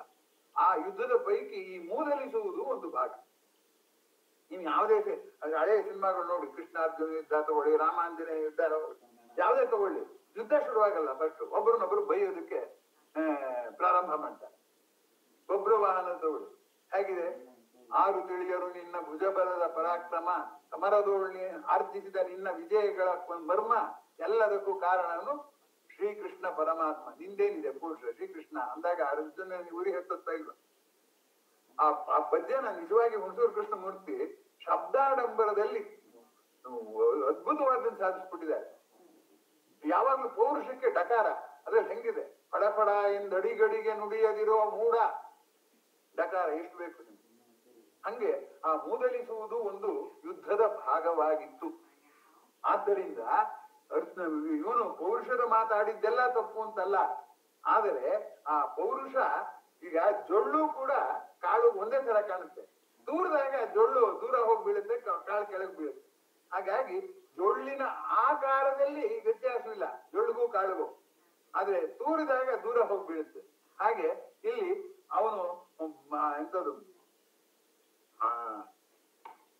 ಉತ್ತರ ಹಾಗೆ ತನ್ನ ಸಾಮರ್ಥ್ಯದ ಮಿತಿಯನ್ನು ಮೀರಿ ಆಡಿದ್ದು, ಒಂದು ರೀತಿಯಲ್ಲಿ ಶತ್ರುವನ್ನ ಮೂದಲಿಸಿದ್ದು ಅವನನ್ನ ಕೆರಳೋದಕ್ಕೆ ಅಂತಾನು ಕೂಡ ನಾವು ಅರ್ಥ ಮಾಡ್ಕೋಬಹುದು. ಈ ಕೆರಳುವ ಪ್ರವೃತ್ತಿ ಆಗಿನ ಕಾಲದಲ್ಲಿ ಇತ್ತು. ಆ ದೃಷ್ಟಿಯಿಂದ ಕುಮಾರವ್ಯಾಸ ನೋಡ್ಲಿಲ್ಲ. ಎರಡನೇದು, ಅವನು ಯುದ್ಧ ನೋಡಿಲ್ದೇ ಇರೋ ನಿಜ. ತಪ್ಪು ಮಾಡಿದವ್ರ ಬಗ್ಗೆ ನಮ್ ಧೋರಣೆ ಏನಿರ್ಬೇಕು? ಸಹಾನುಭೂತಿ ಇರ್ಬೇಕು. ಇನ್ನೊಬ್ಬ ಬಚ್ಚ, ಅವನು ಏನು ಕಂಡೋನಲ್ಲ, ಅವನು ಹಾಗೆ ನಡ್ಕೊಂಡಿದ್ದು ಸಹಜವಾಗೇ ಇದೆ. ಆದ್ರೆ ನಾವು ನಮಗೆ ಬೇಸರ ಆಗಿದೆಯಲ್ಲ, ಈ ಪಾಂಡವರು ಕೊನೆಗೆ ವಾಪಸ್ ಕಾಡ್ಗೆ ಹೋಗ್ತಾರೋ, ಮುಂದಕ್ಕೆ 10 ವರ್ಷ ಕಳೆದ್ಬಿಟ್ಟಿದ್ಯೋ, ಈ ಗೊಂದಲ ಇದೆಯಲ್ಲ, ಈ ಗೊಂದಲ ಮರೆಮಾಚುವ ಉದ್ದೇಶ ನಾರಾಯಣಪ್ಪಂಗಿತ್ತು. ಅದಕ್ಕೋಸ್ಕರ ಅವನೇನ್ ಮಾಡ್ರೆ, ಇದನ್ನ ಆರಂಭ ಶೂರತ್ವವನ್ನ ಒಂದು ರೀತಿಯಲ್ಲಿ ಬೇರೆ ದೃಷ್ಟಿಯಿಂದ ನೋಡಿ, ತಾನು ಕೆಣಕಿ, ತಾನು ಅಣಕಿಸಿ ನಮ್ಮನ್ನು ಒಂದ್ ಸ್ವಲ್ಪ ಬೇರೆ ದೃಷ್ಟಿಯಲ್ಲಿ ನೋಡಿ ಅನ್ನೋ ರೀತಿಯಲ್ಲಿ ಒಂದು ವಿನೋದವನ್ನ ಸೃಷ್ಟಿ ಮಾಡೋದಕ್ಕೆ ಪ್ರಯತ್ನ ಪಟ್ಟಿರ್ಬೋದು ಅಂತ ನಾನು ತಿಳ್ಕೊಂಡಿದ್ದೇನೆ. ಆತ್ಮೀಯರೇ, ಇದು ಆರಂಭ ಶೂರತ್ವದ ಆರಂಭ. ಈಗ ನೆಕ್ಸ್ಟ್ ಶೂರತ್ವ, ಅದನ್ನು ವಿಶ್ಲೇಷಣೆ ಮಾಡಬೇಕು ಅನ್ನುವಂಥದ್ದನ್ನ ನಿಮ್ಮ ಮುಂದೆ ಇಡೋದಕ್ಕೆ ಪ್ರಯತ್ನ ಪಡ್ತೇನೆ. ಇಲ್ಲಿ ಒಂದಂಶ ಗಮನಿಸಿ. ಆರಂಭ ಶೂರತ್ವ ಅಂದಾಗ ನಾವು ಪ್ರಾರಂಭದಲ್ಲಿ ತೋರಿಸುವ ಅತ್ಯುತ್ಸಾಹ ಅಂತ ನಾವು ತಿಳ್ಕೊಂಡ್ರೆ, ಇನ್ನೂ ಒಂದು ಇದಕ್ಕೆ ವಿರುದ್ಧವಾದ್ದು ಇದೆ. ಯಾವ್ದಿದೆ? ಸ್ಟಾರ್ಟಿಂಗ್ ಟ್ರಬಲ್ ಅಂತ ಹೇಳ್ತೀವಲ್ಲ, ಸ್ಟಾರ್ಟಿಂಗ್ ಟ್ರಬಲ್ ಇದೆ ಅಂತ. ಏನು? ನಾವು ಯಾವ್ದಾದ್ರು ಕೆಲಸ ಮಾಡೋಕ್ ಮುಂಚೆ ಏನಾಗುತ್ತೆ, ಆ ಮಾಡಿದ್ರೆ ಏನಾಗುತ್ತೋ ಅಂತ ಈ ಉತ್ತರ ಕುಮಾರನ ಹಾಗೆ ನಾವು ಹೆದರ್ಕೋತೀವಿ. ಅದರಿಂದ ಇಲ್ಲಿ ಬರ್ದಿರೋದು ಬರೇ ಆರಂಭ ಶೂರತ್ವವನ್ನೆಲ್ಲ ಕುಮಾರವ್ಯಾಸ ವಿವರಿಸಿರೋದು. ಆರಂಭ ಶೂರತ್ವ ಹಾಗೂ ಇನ್ನೊಂದೇನು ಆರಂಭ ಹೇಳಿತ್ವ, ಎರಡೂ ಇದೆ. ಎರಡೂ ಬರ್ತೀನಿ. ಈ ಎರಡೂ ಒಬ್ನಲ್ಲೇ ಇದೆ. ಆರಂಭ ಶೂರತ್ವವನ್ನು ಉತ್ತರನೇ ಅಭಿನಯಿಸಿ ತೋರಿಸ್ದ, ಆರಂಭ ಹೇಳಿತನೂ ಕೂಡ ಅವನು ಅಭಿನಯಿಸಿ ತೋರಿಸ್ದ. ಇಲ್ಲಿ ಎರಡು ಇದೆ ಅನ್ನೋದು ಬೇರೆ, ಒಬ್ಬನಲ್ಲೇ ಎರಡಿದೆ ಅನ್ನೋದು ಬೇರೆ, ಒಂದು ಇನ್ನೊಂದಾಗಿ ಪರಿವರ್ತನೆ ಆಯ್ತು ಅನ್ನೋದು ಬೇರೆ. ಈ ಮೂರಂಶ ಇದೆ. ಈ ಮೂರಂಶವನ್ನು ಗಂಭೀರವಾಗಿ ನಾವು ತಗೋಬೇಕಾಗಿದೆ. ಅದನ್ನ ನಾನು ಸಂಕಲ್ಪ ವಿಕಲ್ಪ ಅಂತ ಕಳೆದ ಬಾರಿ ಕೆಲಸದ ಪ್ರೀತಿಯಲ್ಲಿ ಮಾತನಾಡಿದಾಗ ಸಂಕಲ್ಪ ವಿಕಲ್ಪ ಅನ್ನೋದ್ರ ಬಗ್ಗೆ ಮಾತಾಡಿದ್ನಲ್ಲ, ಹಾಗೆ ನಾವು ಯಾವುದೇ ಒಂದು ಕೆಲಸಕ್ಕೆ ಸಂಕಲ್ಪ ಮತ್ತು ವಿಕಲ್ಪ ಎರಡನ್ನೂ ಮನಸ್ಸು ಸೃಷ್ಟಿ ಮಾಡುತ್ತೆ ಅಂತ ಹೇಳಿದ್ದೇನೆ. ನೀವು ಜ್ಞಾಪಕ ಮಾಡ್ಕೊಳ್ಳಿ. ತುಂಬಾ ಸಂತೋಷ. ಶರಣಪ್ಪ ಮತ್ತು ಗಣೇಶ್ ಹೆಗ್ಡೆ ಅವರ ಪ್ರಯತ್ನದಿಂದಾಗಿ 200 ಜನ ಆ ಸಂಕಲ್ಪ ವಿಕಲ್ಪವನ್ನು ನೋಡಿ ಮೆಚ್ಕೊಂಡಿದ್ದು ತುಂಬಾ ನನಗೆ ಆಶ್ಚರ್ಯ ಹುಟ್ಟಿಸ್ತು. ಸಾಮಾನ್ಯಕ್ಕೆ ನಮ್ಮ ಈ ಜಾಲನ್ಯಾಸಗಳು 100 ದಾಟೋದೇ ಕಷ್ಟ, ಅಂತದ್ರಲ್ಲಿ 200 ಮುಟ್ಟಿದೆ. ಅದಿರ್ಲಿ, ಈ ಸಂಕಲ್ಪ ವಿಕಲ್ಪದಲ್ಲಿ ನಾನು ಯಾವ್ದಾದ್ರು ಕೆಲಸ ಮಾಡಕ್ ಹೊರಡ್ಲಿ, ಯುದ್ಧ ಒಂದೇ ಅಲ್ಲ, ಯಾವುದೇ ಕೆಲಸ ಮಾಡಕ್ ಹೊರಡ್ಲಿ, ಸಂಕಲ್ಪ ಒಂದ್ ಕಡೆ ಎಳೆಯುತ್ತೆ, ವಿಕಲ್ಪ ಒಂದ್ ಕಡೆ ಎಳೆಯುತ್ತೆ. ಆದ್ದರಿಂದ ಸಂಕಲ್ಪ ವಿಕಲ್ಪ ಎಳೆದಾಗ ಏನಾಗುತ್ತೆ ಅಂದ್ರೆ, ಸಂಕಲ್ಪ ಗೆಲ್ತು ಅಂತ ಇಟ್ಕೊಳ್ಳೋಣ, ಅವಾಗ ಏನ್ ಬರುತ್ತೆ? ಆರಂಭ ಶೂರತ್ವ ಬರುತ್ತೆ. ವಿಕಲ್ಪ ಗೆಲ್ತು ಅಂತ ಇಟ್ಕೊಳ್ಳೋಣ, ವಿಕಲ್ಪ ಅಂದ್ರೆ ಅದು ಮಾಡಕ್ ಆಗಲ್ಲ ಅನ್ನುವಂತ ಇದು ಸ್ವಸಾಮರ್ಥ್ಯದ ಬಗ್ಗೆನೆ ಅಳುಕು. ವಿಕಲ್ಪ ಬಂತು ಅಂತಂದ್ರೆ ಆಗ ಏನಾಗುತ್ತೆ? ಇದು ಸ್ಟಾರ್ಟಿಂಗ್ ಟ್ರಬಲ್ ಆಗುತ್ತೆ. ಮೊದಲೇ ನಾನೆಲ್ಲ ಸಿದ್ಧ ಮಾಡ್ಕೊಂಡು ಹೋಗ್ಬೇಕು ಅನ್ನುವಂತ ಭಾವನೆ ತುಂಬಾ ಜಾಸ್ತಿ ಆಗ್ಬಿಟ್ರೆ ಅವಾಗ ಏನಾಗುತ್ತೆ? ಹೇಳಿತನ ಬರುತ್ತೆ. ಅದರಿಂದ ಆರಂಭ ಶೂರತನ, ಆರಂಭ ಹೇಳಿತನ ಎರಡೂ ಇದೆಯಲ್ಲ, ಎರಡೂ ಒಬ್ಬನಲ್ಲೇ ಬರಕ್ ಸಾಧ್ಯ. ಯಾಕೆಂದ್ರೆ ಎಲ್ಲರಲ್ಲೂ ಎಲ್ಲ ಕೆಲಸದ ಬಗ್ಗೆಯೂ ಸಂಕಲ್ಪ ವಿಕಲ್ಪಗಳ ಮಧ್ಯೆ ಹಗ್ಗ ಜಗ್ಗಾಟ ನಡೆದೇ ಇದೆ. ನಮ್ಮಲ್ಲೂ ನಡೆದಿದೆ, ನಮ್ಮ ನಿತ್ಯ ಕೆಲಸದಲ್ಲೂ ನಡೀತಿದೆ. ನೀವೇ ಪರೀಕ್ಷೆ ಮಾಡ್ಕೊಳ್ಳಿ.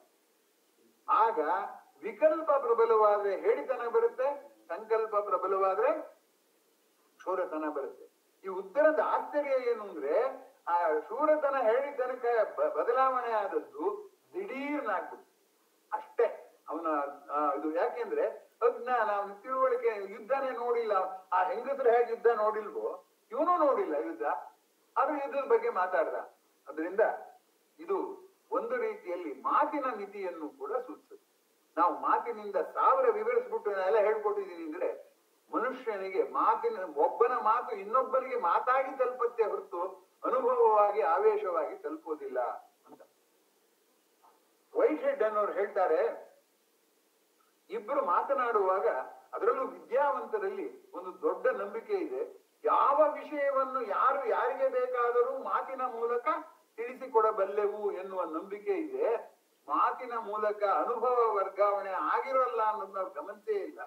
ಮಾತು ಸಲೀಸಾಗಿ ವರ್ಗಾವಣೆ ಆಗ್ಬಿಡುತ್ತೆ, ಆದ್ರೆ ಮಾತಿನ ಹಿಂದಿನ ಅನುಭವ ಹಿಂದೆ ಉಳ್ಕೊಂಡ್ಬಿಡುತ್ತೆ ಅನ್ನುವಂತ ಒಂದು ಅಂಶವನ್ನ ಯಾರು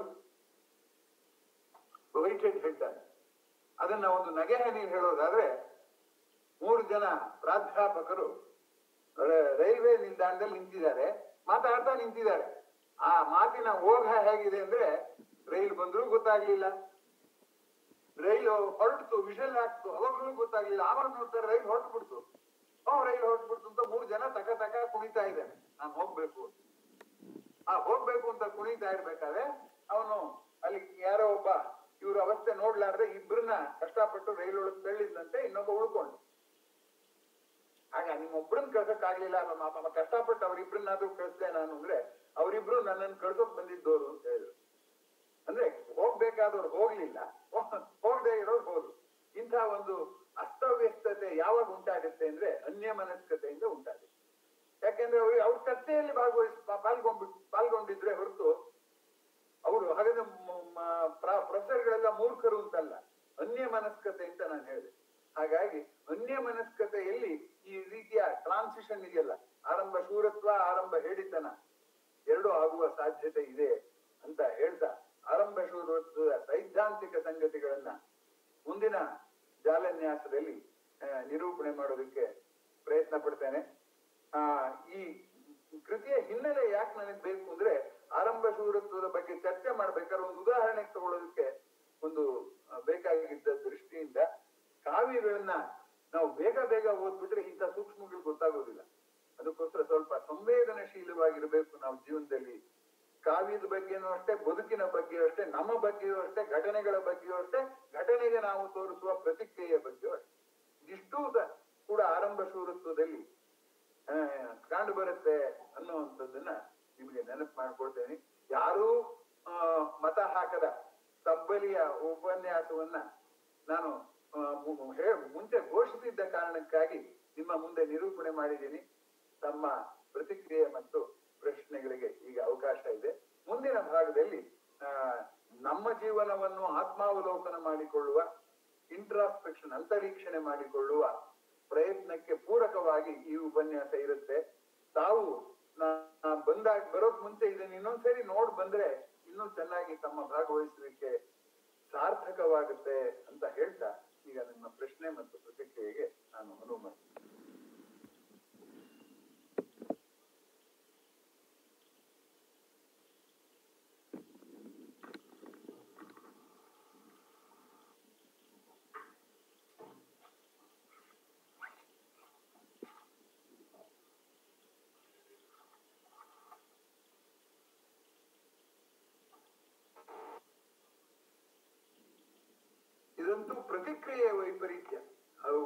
ತೋರಿಸಿದ ಪ್ರತಿಕ್ರಿಯೆಯ ವೈಪರೀತ್ಯ ಅಂದ್ರೆ ವಿರುದ್ಧವಾದ, ವಿಪರೀತ ಅಂದ್ರೆ ಜಾಸ್ತಿ ಅಂತ ಅಲ್ಲ ಸಂಸ್ಕೃತದಲ್ಲಿ, ವಿರುದ್ಧವಾದದ್ದು ಅಂತ. ಹಾಗಾಗಿ ಪ್ರತಿಕ್ರಿಯೆ ವೈಪರೀತ್ಯ ನಮ್ಮಲ್ಲೂ ಅನೇಕ ವಿಷಯಗಳ ಬಗ್ಗೆ ಆಗ್ತಾ ಇರುತ್ತೆ ಅನ್ನುವಂಥದ್ದನ್ನ ತೋರಿಸ್ಕೊಡೋದಕ್ಕೆ ನಾನು ಪ್ರಯತ್ನ ಪಡ್ತೀನಿ.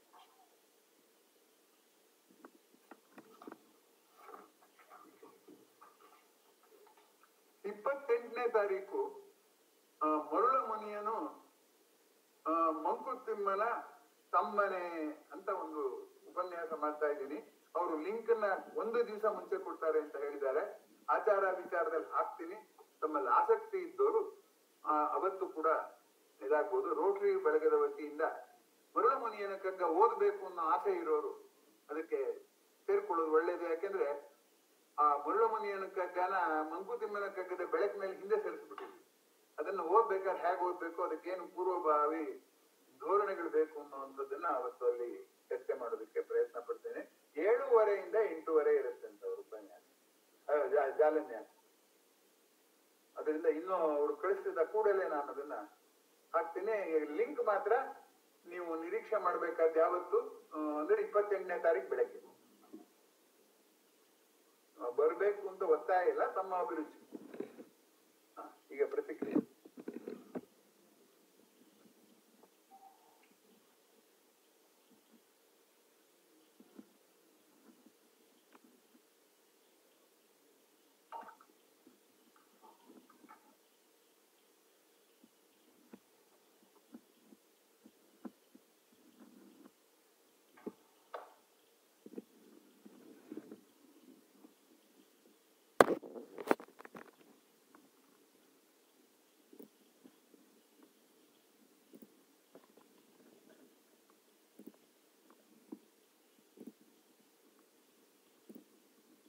ಪ್ರತಿಕ್ರಿಯೆ ಅಂದ್ರೆ ಒಬ್ಬೊಬ್ಬರಾಗಿ ಮನೆಗೆ ಹೋಗೋ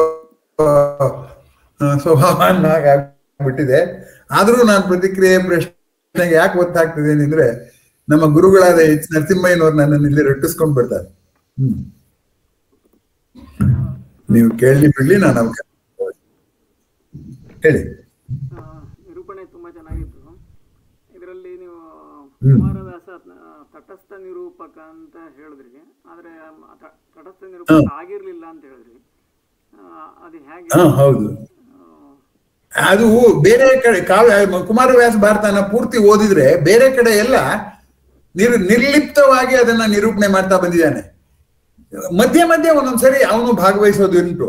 ಆದ್ರೆ ಇಷ್ಟು ತೀವ್ರತೆಯಲ್ಲಿ ಒಂದು ಪಾತ್ರವನ್ನ ನಾವೆಲ್ಲಿ ಖಂಡಿಸಲ್ವೋ ಅಂದ್ಬಿಟ್ಟು ಅವನೇ ಖಂಡಿಸೋದಕ್ಕೆ ಶುರು ಮಾಡಿದಾನಲ್ಲ, ಆ ಅತಿರೇಕದ ಪಾರ್ಟಿಸಿಪೇಷನ್ ಇಲ್ಲಿ ತಟಸ್ಥ ಲಕ್ಷಣ ಆ ನಿರೂಪಕನಿಗೆ ಸಾಮಾನ್ಯವಾಗಿರುವ ತಟಸ್ಥ ಲಕ್ಷಣದಿಂದ ದೂರ ಸರಿದಿದ್ದಾನೆ ಅಂತ ನನ್ನ ಅಭಿಪ್ರಾಯ.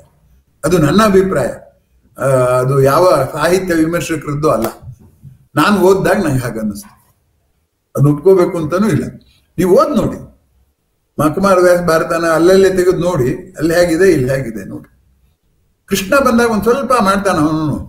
ಏನಂದ್ರೆ ಆ ಕೃಷ್ಣ ಊಟ ಮಾಡಿದ್ರೆ ಎಲ್ರಿಗೂ ಹೊಟ್ಟೆ ಭಾರ ಹೇಗಾಗ್ಬಿಡ್ತು ಅಂತ ದೂರ್ವಾಸಾತಿಥ್ಯದಲ್ಲಿ ಹೇಳುವಾಗ ಹೇಳ್ತಾನೆ, ಬೇರಿಗೆ ನೀರು ಹಾಕಿದ್ರೆ ಆ ನೀರು ಗಿಡದಲ್ಲಿ ಎಲ್ಲ ಕಾಂಡಗಳಿಗೂ ಹರಡೋ ಹಾಗೆ ಅಂತ ಅವನ್ ಮಧ್ಯ ಮೂಗು ತೋರಿಸಿ ತನ್ನ ವಿಮರ್ಶೆ ಹೇಳ್ತಾನೆ, ತನ್ನ ಪ್ರತಿಕ್ರಿಯೆ ಹೇಳ್ತಾನೆ.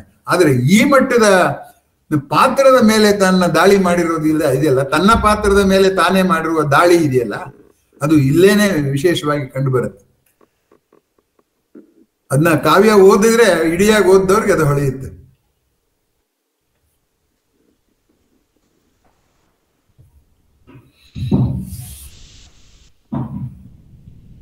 ಎಲ್ಲರಿಗೂ ಹಬ್ಬದ ಶುಭ ಹಾರೈಕೆಗಳು. ಪ್ರತಿಕ್ರಿಯೆ ಏನು ಇಲ್ಲದೆ ಮುಗಿಸ್ಬೋದು. ನಮಸ್ತೆ ಗುರುಜಿ. ಮಂಜುನಾಥ್, ಪ್ರಶಾಂತ್. ಮಂಜುನಾಥ್ ತುಂಬಾ ಚೆನ್ನಾಗಿತ್ತು ಗುರುಜಿ. ನಮ್ಗಂತೂ ಹಳೆಗನ್ನಡ ಕ್ಲಾಸ್ ಕೇಳ್ದಂಗಾಯ್ತು. ಇದ್ ಕೇಳ್ತಾ ಇದ್ರೆ ನಮ್ಗೆ ಹೀಗೆ ಕೇಳ್ತಾ ಇರ್ಬೇಕು ಇಡೀ ಇದನ್ನ ಅಂತ ಅನಿಸ್ತದೆ. ಬಹಳ ಖುಷಿ ಆಯ್ತು. ಸೊ ಆರಂಭ ಶುರು ಕಾವ್ಯ ವಾಚನ ವ್ಯಾಖ್ಯಾನ ಎರಡು ಒಬ್ಬನೇ ಮಾಡಿದೆ, ಒಂದು ಚೇಂಜ್ ಇರ್ಲಿ ಅಂತ. ಹೌದು. ನಮಸ್ತೆ. ಆಮೇಲೆ ನಾವು ಅದರಲ್ಲಿ ಬರೋ ಲಕ್ಷಣಗಳು ನಮ್ಮಲ್ಲಿ ಇದೆಯಲ್ಲ ಅಂತ ನಮ್ಗೆ ವಂಡರ್. ಕಾವ್ಯದ ಲಕ್ಷಣ ಅದೇನೆ.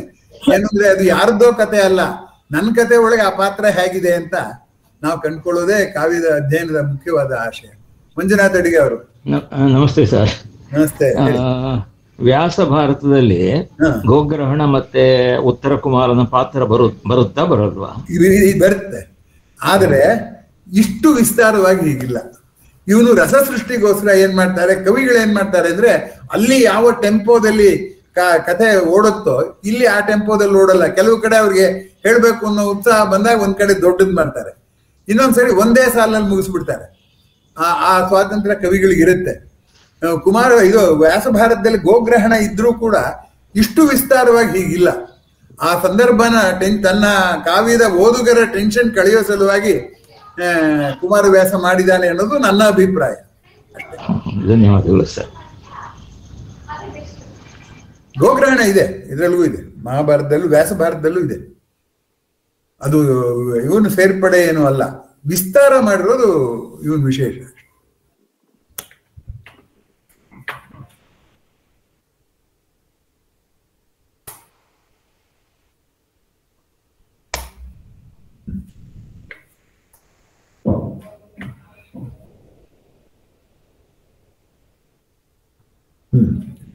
ಮುಗಿಸ್ಬೋದು ಗಣೇಶ್. ಸರಿ ಸರ್, ಮತ್ತೆ ಪ್ರತಿಕ್ರಿಯೆಗಳನ್ನ ವಾಟ್ಸಪ್ ತಂಡದಲ್ಲಿ ಕೂಡ ಕೇಳ್ಬೋದು ಅಂತ ಹೇಳ್ತಾ, ಮುಂದಿನ ಉಪನ್ಯಾಸದ ವಿಷಯವನ್ನ ಮತ್ತೆ ಸದ್ಯದಲ್ಲಿ ತಿಳಿಸ್ತೇವೆ ಅಂತ ಹೇಳ್ತಾ ಇವತ್ತಿನ ಕಾರ್ಯಕ್ರಮ ಮುಗಿಸ್ತಾ ಇದ್ದೇವೆ. ಅನಂತ ಎಲ್ಲರೂ ಕೂಡ ಧನ್ಯವಾದಗಳು. ಅಲ್ಲಿ ಇನ್ಯಾರಾದ್ರೂ ಇದನ್ನ ಹಾಕೋದಿದ್ರೆ ಹಾಕ್ಲಿ, ಏನಂದ್ರೆ ಆಯ್ಕೆ ಪೋಲಿಂಗ್ ನಲ್ಲೂ ಭಾಗವಹಿಸಿ, ಹಾಗೆ ಮತ್ತೆ ಬೇರೆ ವಿಷಯಗಳು ಇದ್ರೂ ಕೂಡ ಅದನ್ನ ಸೂಚಿಸಿ ಅಂತ ನಾನು ಹೇಳ್ತಾ ಇವತ್ತಿನ ಕಾರ್ಯಕ್ರಮ ಮುಗಿಸ್ತಾ ಇದ್ದೇನೆ. ನಮಸ್ಕಾರ, ಧನ್ಯವಾದಗಳು.